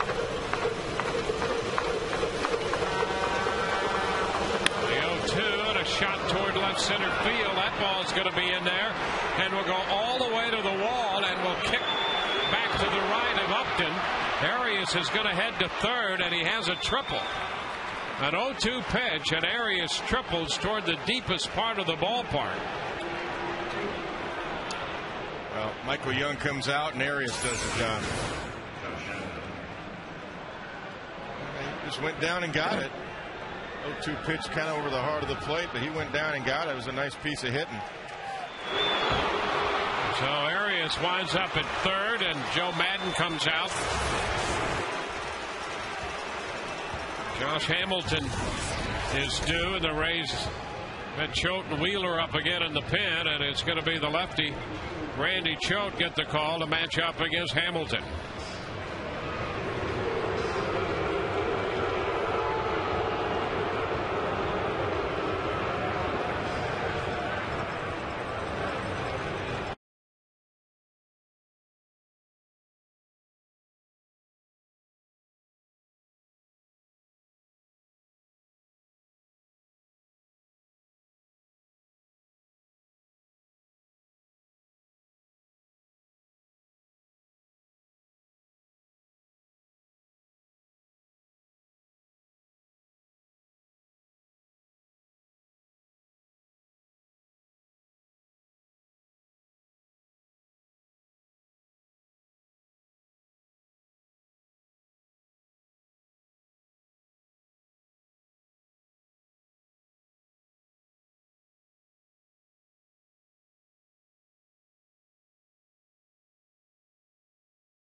Competing with other MLB teams for a $200,000 Pepsi Refresh grant. The idea is to work with Moffitt Cancer Center to promote cancer awareness and provide education to kids about making healthy choices. You can vote for the Rays idea now at MLB.com/Pepsi Refresh or text Rays to 76462. Randy Choate gets the call to face Josh Hamilton. Hamilton was 1 for 3 tonight against the lefty Price. And now it's Choate. 61 games now for Randy Choate. Tough duty here facing Josh Hamilton. The runner at third, the infield in. And the first pitch is a strike. Hamilton hitting .259 coming into the game against lefties, but .376 with men in scoring position behind Delman Young and Carl Crawford. How about those three guys? All three drafted by the Rays. Yeah. Incredible. 0-2 now.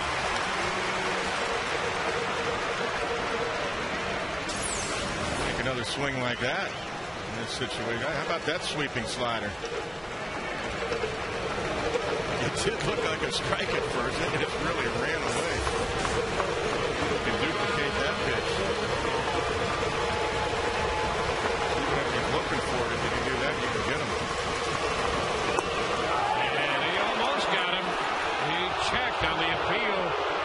That's Mark Wegner down at third. And another look. Let's see what Mark Wegner saw. Oh boy, strong hands to hold up there.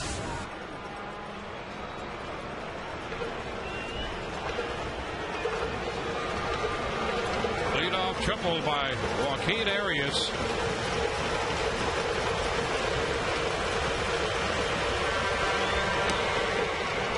Now it's 2-2.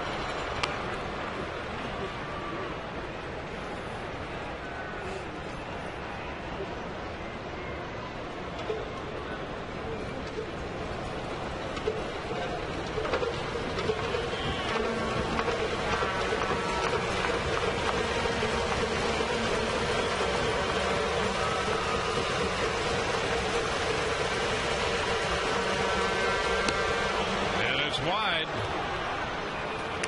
So the count goes all the way out. 3-2 on Hamilton.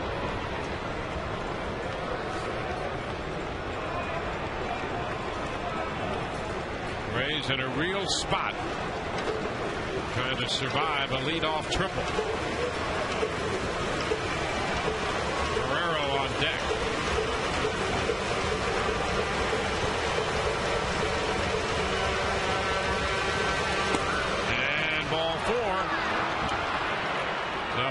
Hamilton walks. 7th walk allowed by Rays pitching. Vladimir Guerrero has been announced, and Joe Madden heads out of the dugout. So he had Chodon to face the lefty, and he walked him, and now he's going to go to the bullpen again for right-hander Dan Wheeler.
Brady and the Patriots take on the Falcons, and Friday the 20th, the Eagles begin life without Donovan McNabb. They'll take on Ocho Cinco, T.O., and the Bengals. Both games start at 8 p.m. Eastern, 5 Pacific, in high definition, only on Fox. Dan Wheeler, pitcher number 4 for the Rays tonight, making his 48th appearance. Yeah, see how the defense plays it for Dan, too. It looks like they're going to play in because of Cliff Lee. They just don't want to give Cliff Lee the lead. They're not going to give up a run here. So runners first and third, nobody out, and Vladimir Guerrero, who's 1 for 2 with a walk and a single tonight. And a ground ball headed towards short. Shuffled to second, one over to first, 2, and what a play by Bartlett on the drawn-in infield to start the double play. 6-4-3. Arias scores on the double play as Texas takes a 3-2 lead, but the Rays get a big double play. And they're down by 1. What a play. Huge double play. Another great defensive play tonight. That's no less than 5 we've seen. Eliminate a big inning. Unfortunately, the Rangers do take the lead, but that saved a huge inning potential. Now here's Cantu. Pitch is low and skips past Shopping. 1-0.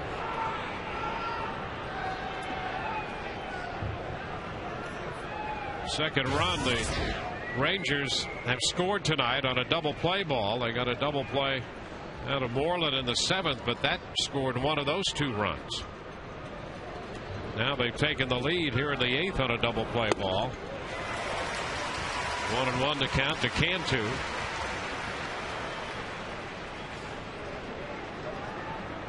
Rays scored 2 in the 5th, Texas 2 in the 7th, and 1 in the 8th inning here.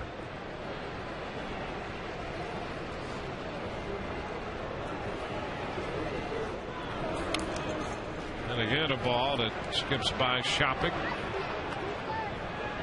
Down 2-1.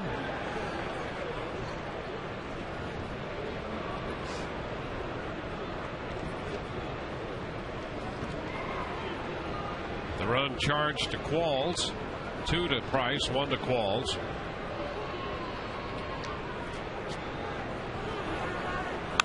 And a pop-up foul ball back toward the screen. That's going to be out of play. And takes the count to 2-2.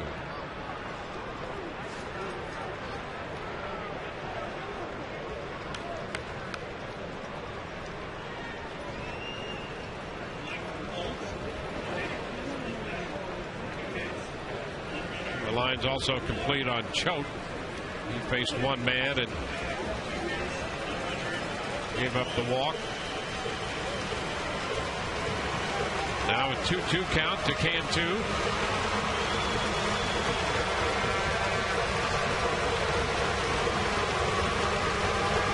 And a breaking ball, and he just got a little piece of it. Good pitch. Good. That curveball right there. Good pitch. Cantu just enough to stay alive on it.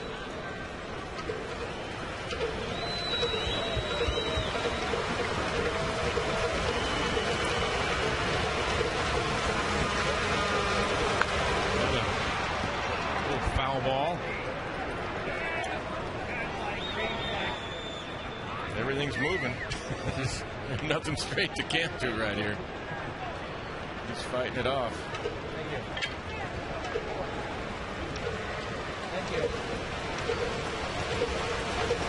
Rays with a couple shots left. Right now down by a run. 2-2 and another foul ball.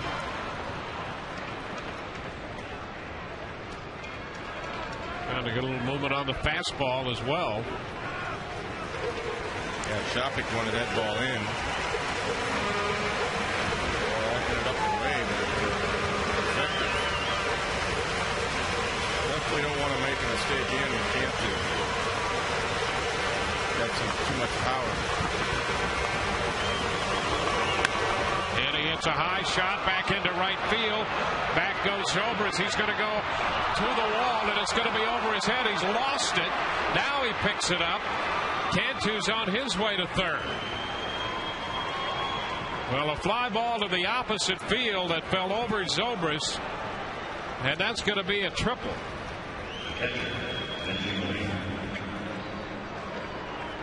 Well, ball stayed up. Take a look. Shoppy is away here, but the ball is up and away.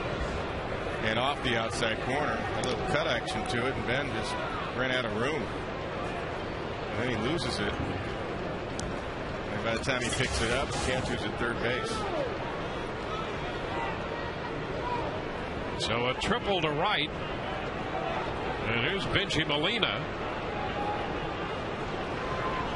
So the Rays in a spot again.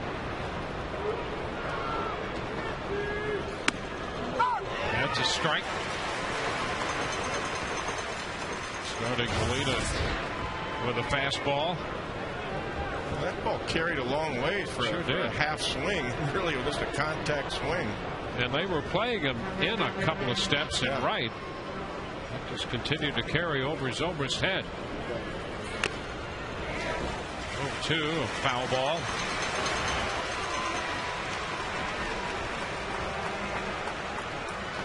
But one thing Cantu did, he kept the at bat alive. Yeah, he did. Fouled off a lot of tough pitches. Took his first extra base hit as a member of this Texas ball club.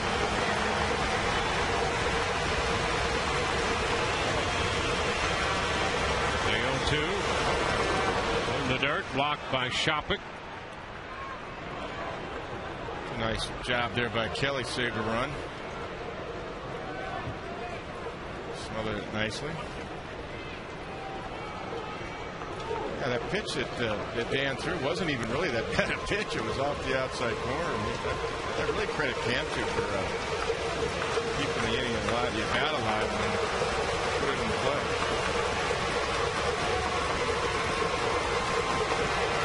Now the 1-2. And a fly ball back to left field. Pretty well hit. Crawford back, and this one's going to be off the top of the wall. And he's going to get a single off of that. And now it's a 4-2 game. So Molina on a 1-2 pitch for the second time tonight hits one off the top of the wall in left. That drives in a run. Yeah, Kelly Shopik sets up in. This ball runs out over the plate. Kind of ran on him, and because Benji does not run well at all, and I think Benji thought it might have been out. He has to stay at first base, but he is one of the slowest runners in baseball. So Wheeler got the double play ball, but surrenders the triple and the single, and now the Rays are down by 2. Pitching change coming.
And now Lance Cormier's on to face the left-handed bat of David Murphy. And Murphy has doubled and walked, officially 1 for 2.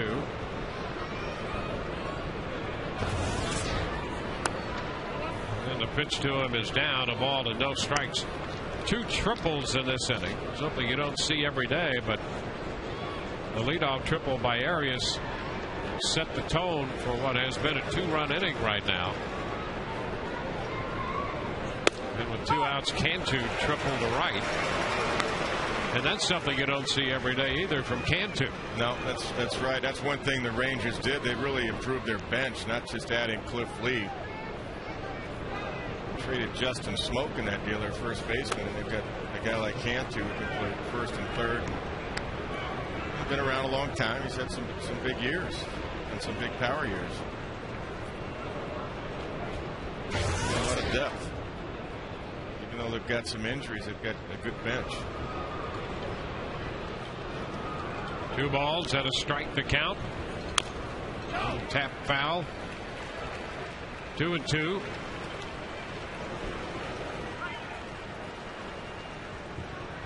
Well, the Rangers have taken the lead, and they have not been from the household names. No.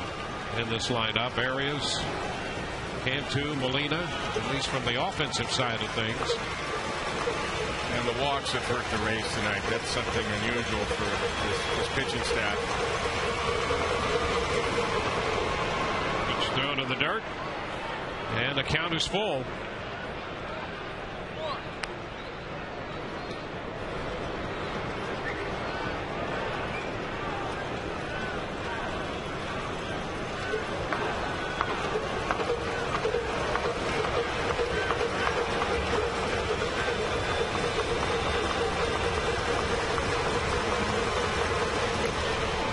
Low for ball 4. So that pushes Molina up to second base. Murphy walks. And Brandon Boggs will bat again. Boggs walked in the 7th inning. 0 for 2, and he hits here in the 8th. Yeah, that was a key walk right there. So is David Murphy's walk. David Price's last batter, but Boggs is trying to bunt. You got to be able to throw strikes. You end up getting behind 3-1, and then you're walking. That was crucial. Want to know the count?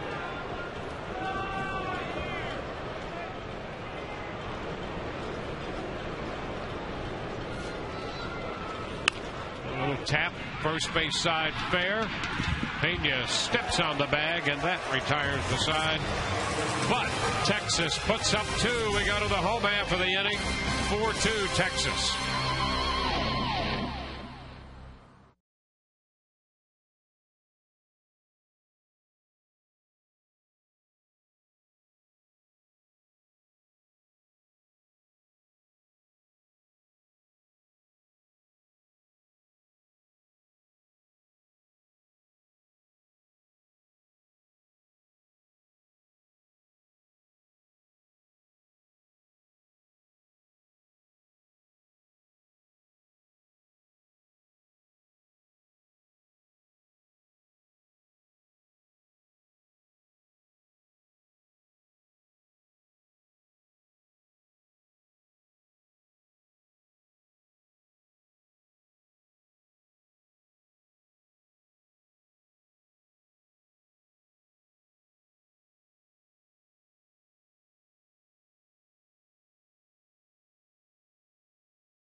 Backdoor breaking balls.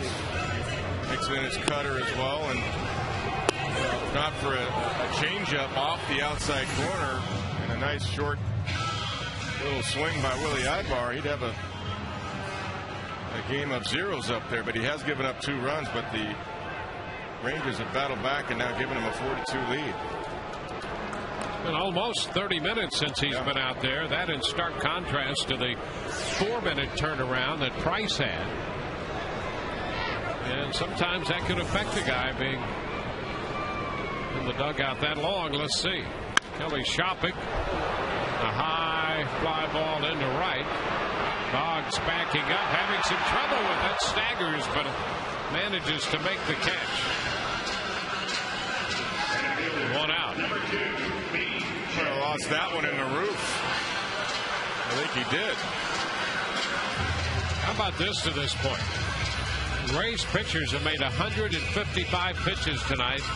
Lee has now made 75. Yeah, Lee can go 12 innings if he wants. I mean, that's why he's able to complete games. He just pounds the strike zone.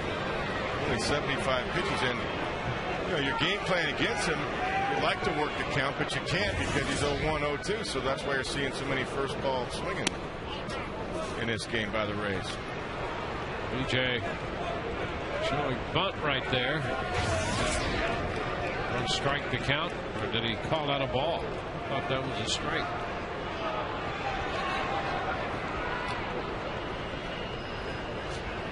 One out. Bartlett next. Upton at the plate. He pops it up. Short right. And it falls and skips by Boggs. Upton's on his way to second. And that falls in there. The Rays have a man in scoring position. It's a double for Upton. A little bit of a break right there because that ball should have been caught. Arias looking back to see where Boggs was. He's looking for help there a little bit. But really, he didn't go out aggressive enough. And Boggs didn't come in aggressive enough, so it drops in between, and B.J. Upton will take it.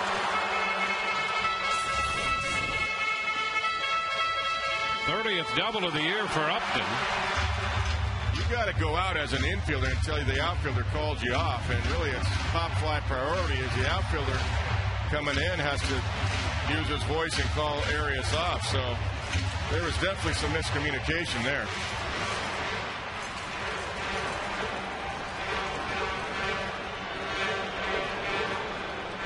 Now Bartlett.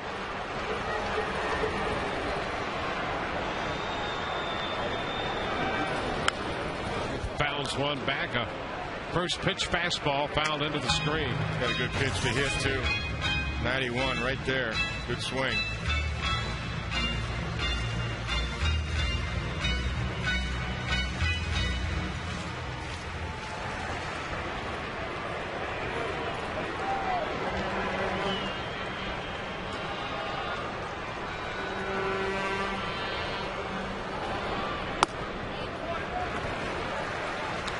One and one.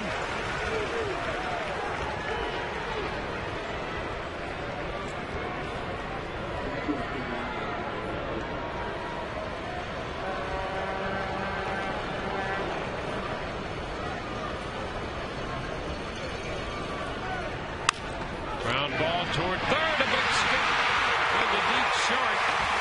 Andrus made the pickup, but no play. Cantu going to his left, and that ball took a big skip by him, and that's a base hit. Yeah, once it got by Cantu, Elvis Andrus knew from the hole he wasn't going to be able to throw out Jason Bartlett with his speed, so he just puts it in his pocket. And even though it got by Cantu, he kind of alligator armed that. He didn't reach out and try to pick it. And Elvis Andrus just puts it in his pocket and gets it back into the infield. The Rays with a couple hits, one out here in the eighth. They'll get the middle of the order, Carl Crawford, up here.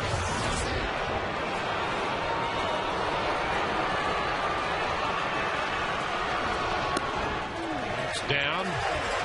One ball, no strikes.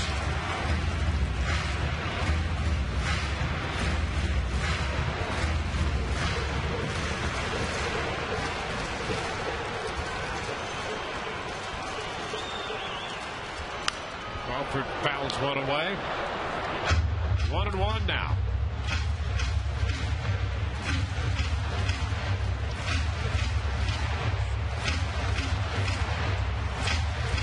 Hopefully working in the eighth. Outfield playing shallow. If Scarlett could find a gap, and there's a nice seam out there in left center for a nice triple. Josh Hamilton's playing pretty shallow in center. That's a strike. Fastball up, and let's take a look at where this pitch was. Yeah, Cliff again. He doesn't need any help. This ball's definitely outside. Benjamin Molina sets out and frames it, but it's that is a good 4 just inches not a strike. Outside, yeah, absolutely.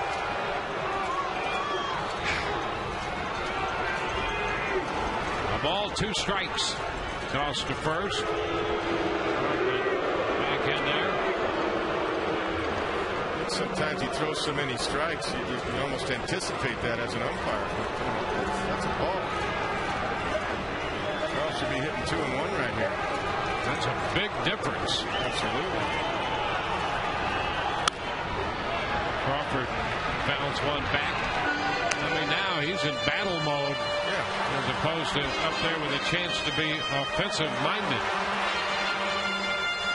That missed call turns the situation completely around.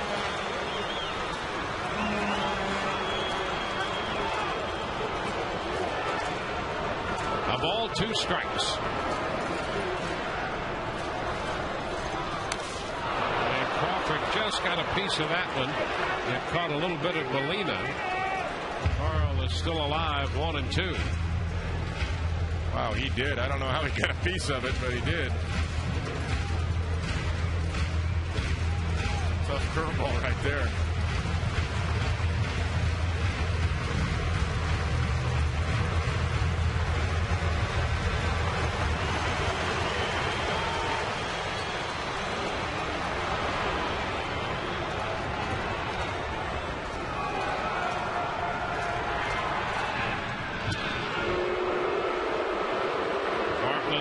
first.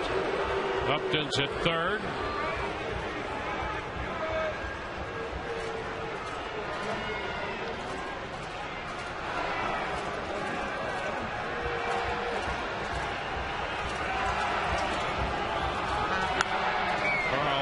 Stays alive, bounds off the fastball out of play. That's another tough pitch there, too. 92 up.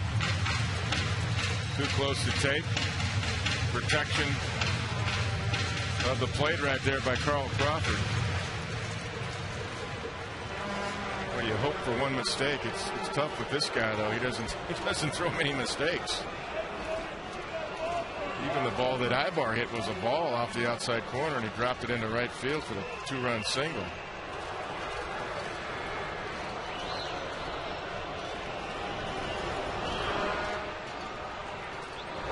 And a ground ball to second. Arias goes to second. Safe! Run scores. And now it's a 1-run game. Some hustle by Bartlett to get to the bag. And the Rays make it a 4-3 ball game. That was great hustle by Jason Bartlett. Take a look at Jason off the bat. Good secondary lead, and he's flying into second base. And he did. He beat it.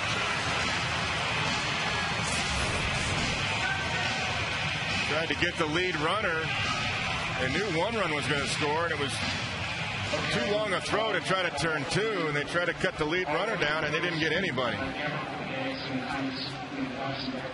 So now it's a 4-3 game with Bartlett at second and Crawford at first. Yeah, but Longoria is going to be the hitter. And he's due. Alexio Gondo, and this guy has some arm. Starting to throw in the bullpen.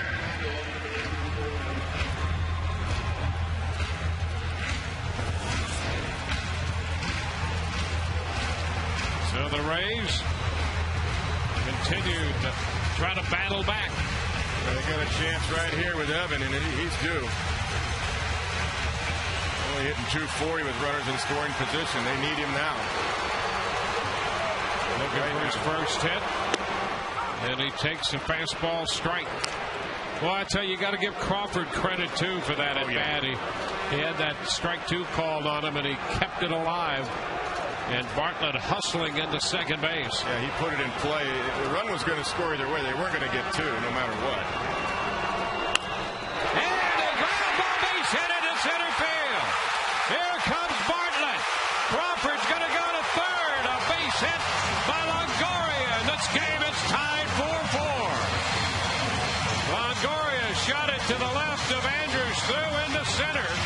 And the Rays have picked themselves up and tied this ball game. Well, Evan hit it hard. It looked like Andrus was going to pick it and turn 2. The breaking ball, Evan goes out and gets it. And skips it just past Elvis Andrus. Hit it hard enough. It took a hop right past his glove. It had some top spin on it. And skipped right past his glove, and Carl Crawford gets to third base on that.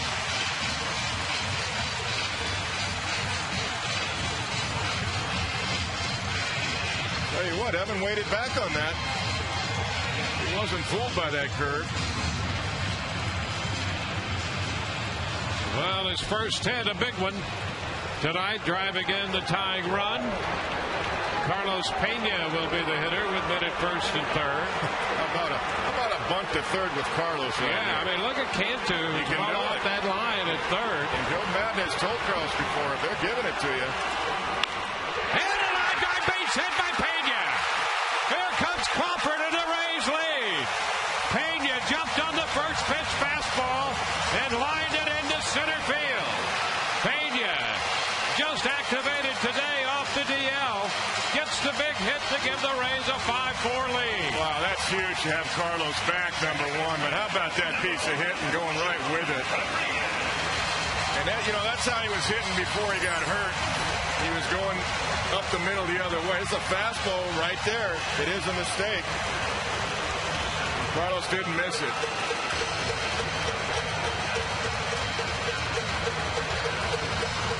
Pena driving in his 69th run of the year, and it gives the Rays a 5-4 lead. Now Sean Rodriguez. Now the defense has let Texas down in this inning. There's no question, but the Rays give them credit for battling and scrapping too. Swing and a miss by Rodriguez. And you're right, Carl Crawford, that was key in putting that ball in play and staying alive. I mean, that strike put him in a completely different situation, but he made the best of it. And the Rays have put 3 up. Well, I've said this so many times about Carl. I like that he's in swing mode.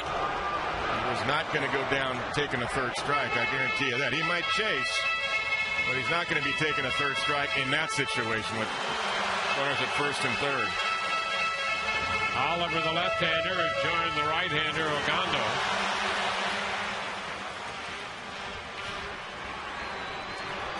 A 3-run 8th. 0-2 to Rodriguez, and he takes strike 3. A fastball. That's out number 2. Interesting thing, Soriano was already up when the inning started. I mean, now he's ready. Yeah. He was already up. Maybe pitch the 9th anyway. Either way. And now the Rays have him in a safe situation. Here's Ben Zobrist. Ben singled into left in the 7th inning. That's a big at bat here. I'd love to see one of those now. Big time. Takes a pitch high with a fastball.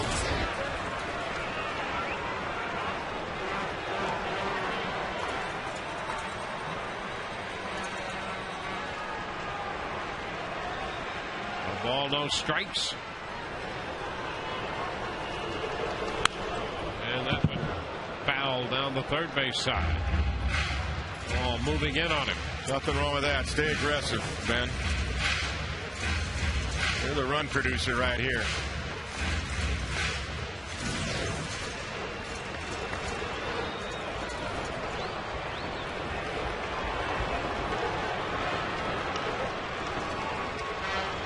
Longoria second, Pena first. And a curveball there for a ball. Well, this time apparently it did go around the outside corner. Similar pitch that Evan Longoria shot up the middle for the base hit.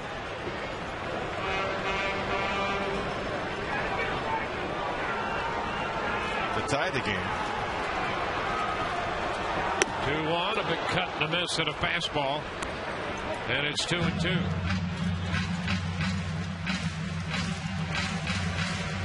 Carlos Pena back in the lineup tonight. He draws a walk and scores a run. 10th walk only for Cliff Lee. Yep. And then comes up with a big go-ahead single here in the bottom of the 8th. Now the only walk of the game given up by Lee, and the Rays turned that into their first run. And a base hit into left. Here comes Longoria. Throw to the plate, going to be cut off. And the Rays add another run. 6-4 Tampa Bay. Ben Zobrist comes through, driving in the run. Love that because Ben stayed aggressive the whole at bat. He was in hit mode, swinging the bat. So the Rays have put up a 4-run inning. Zobrist shoots it into left with his second hit. And with that hit, Cliff Lee is going to leave the game. And boy, it's great to see Zobrist with a couple hits. Absolutely. Pitching change coming here. Rays lead 6-4. Back in a moment.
each race home run this season, the Mosaic Company donates $500 to local food banks through Feeding America Tampa Bay, Florida's leading hunger relief agency.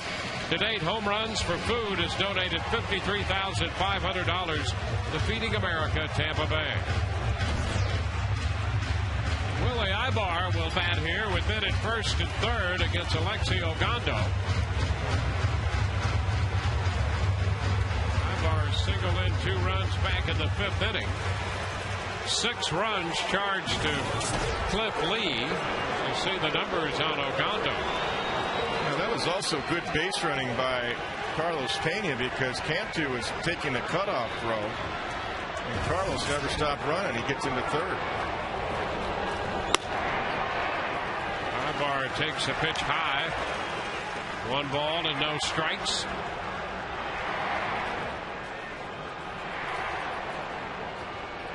And the reason that's important because now you have to hold a runner on at first, and the hole's on the right side there. Maybe Willie Ibar can turn on one. Zobrist back in at first.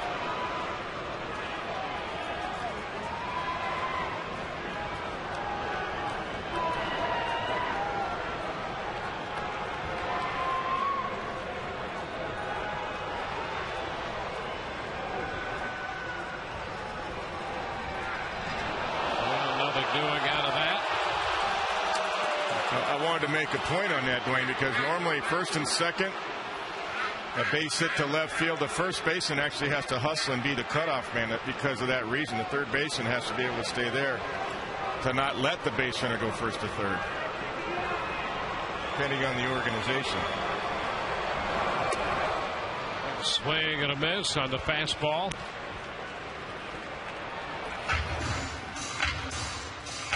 Organizations teach it differently, but I know growing up in the Oriole and Dodger organization, that's what we did. First and second base hit like that to left, that's the first baseman's job to hustle over and be the cutoff man. He's got a ways to go, but that's what his job is.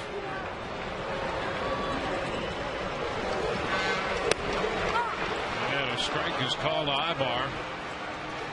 It's low heat at 97. Yeah.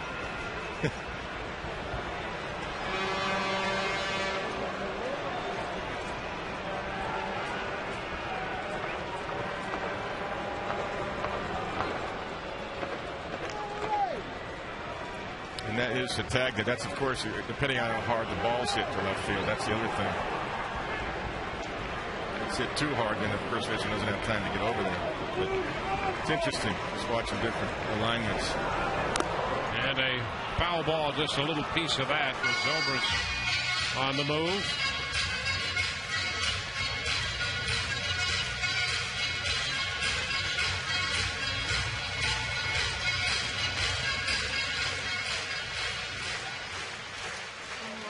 Ogando, a converted outfielder.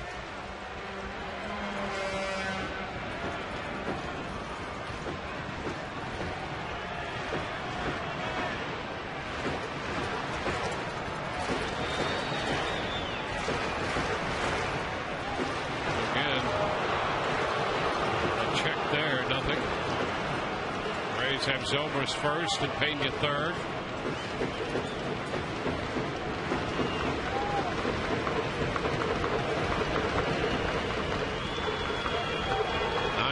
Tonight for the Rays. Ogando facing his first man in relief of Cliff Lee.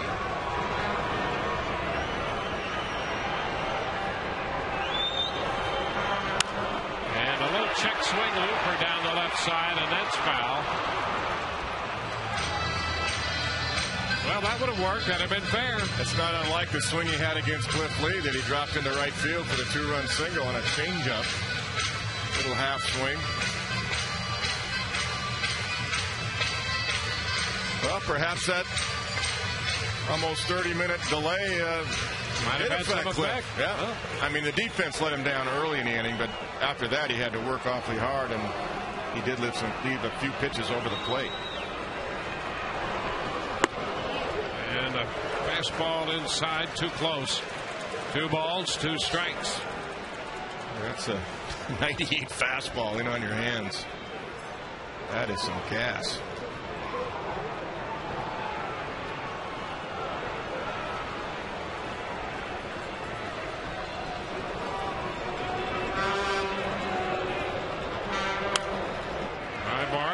Moreland fouls this one.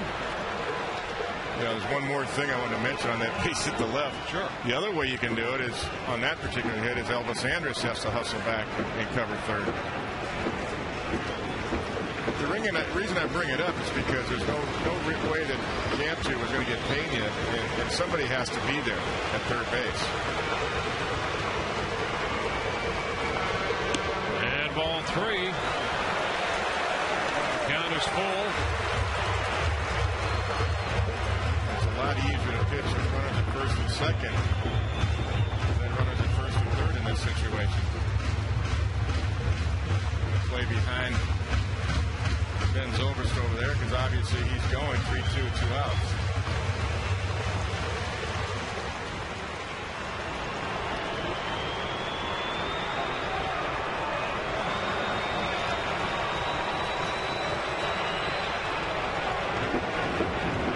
Pitch on its way. Ibar pops it up. That's going to be out of play. So he's going to get at least a 10-pitch at bat here, battling the right-hander Ogando. He was on that. That's a pretty good fastball, 97, and Willie had a good swing at that one.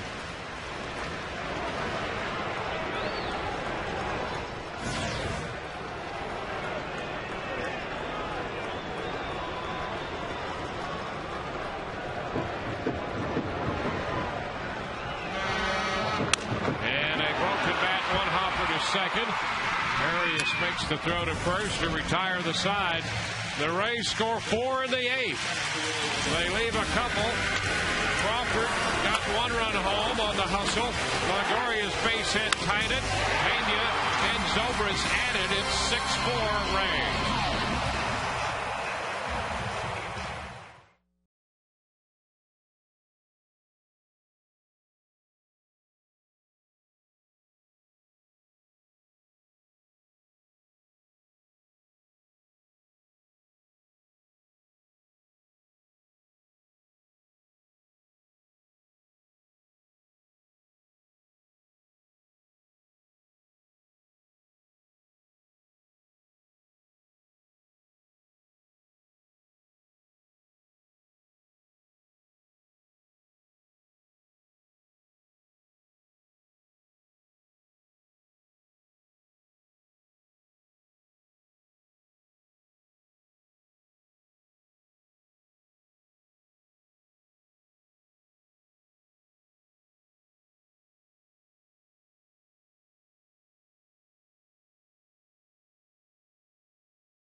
Hour of Energy now. No 2:30 feeling later.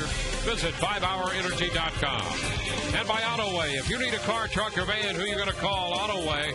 Call 1-800-SHOP-AutoWay. 6-4 Rays lead as we go to the 9th inning.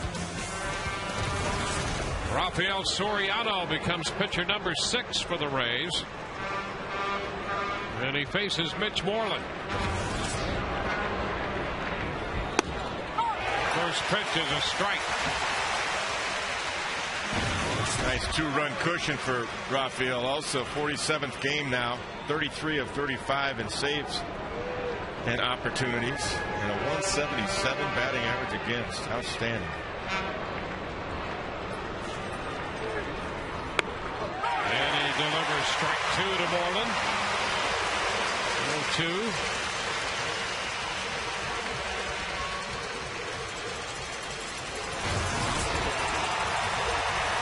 Battling back to take the lead. We open the ninth. A 2-strike count to Mitch Moreland.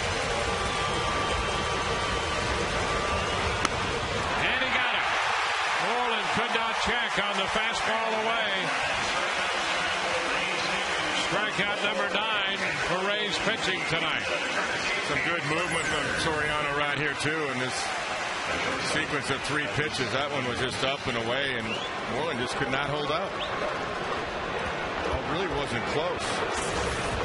He took a pass at it. Check the swing. Elvis Andrus.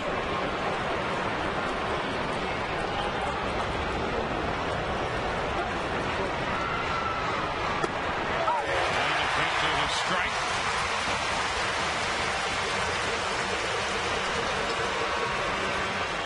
Andrus has been on base all 4 times tonight with 2 walks and 2 singles. He drove in a run.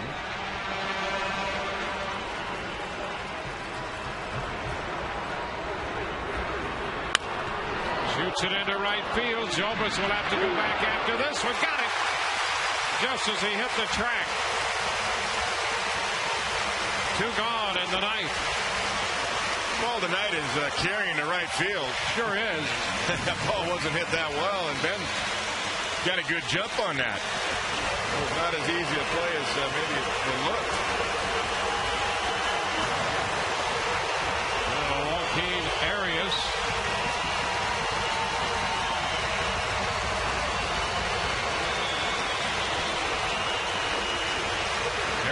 Tripled in the 8th inning, and that led to the 2 Texas runs in that frame. First pitch is a strike. I was watching Evan Longoria. He was asking for help on the bench just in case Arias wanted to bunt and try to get Josh Hamilton to the plate. So he was up even, and now he's kind of creeped back, and now he's kind of creeping in again just in case. Yeah, you want to see Hamilton tomorrow night. Yes, thank you. Upstairs. 1 ball, 1 strike. I think Evan's doing the right thing. He's about even with the bag. He's creeping back, and then when Arias takes a peek, he's kind of creeping back in a little bit. Can eliminate the bunt if Soriano gets strike 2 right here. The 1-1. 1 ball, 2 strikes. And that'll push everybody back defensively. Even Carlos Pena was up a little bit. So around the infield, you give yourself more range now playing back.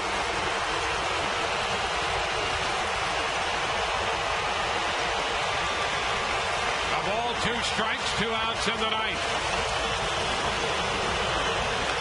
And a foul right back over the screen. We'll do it again.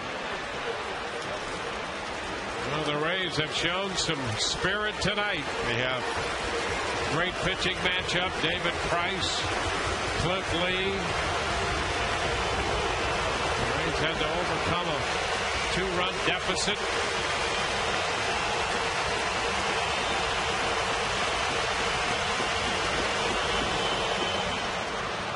Two and 2. Love how Kelly Shoppach just is staying engaged defensively. That was a good 2-strike slider, actually, to try to get a chase. And Kelly was ready to block it.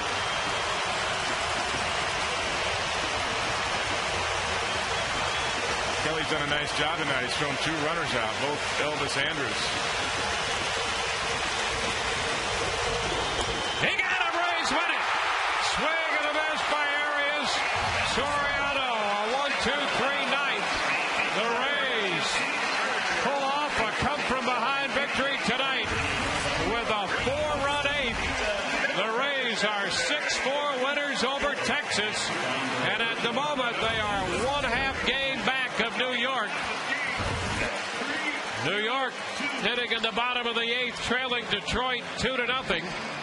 So the Rays, for the time being, a half game back of the New York Ball Club. 6-4, the Rays, a big win here before 18,319. They saw one heck of a game tonight at Tropicana Field. Cormier will get the win. Lee will take the loss. In fact, he's 10-6.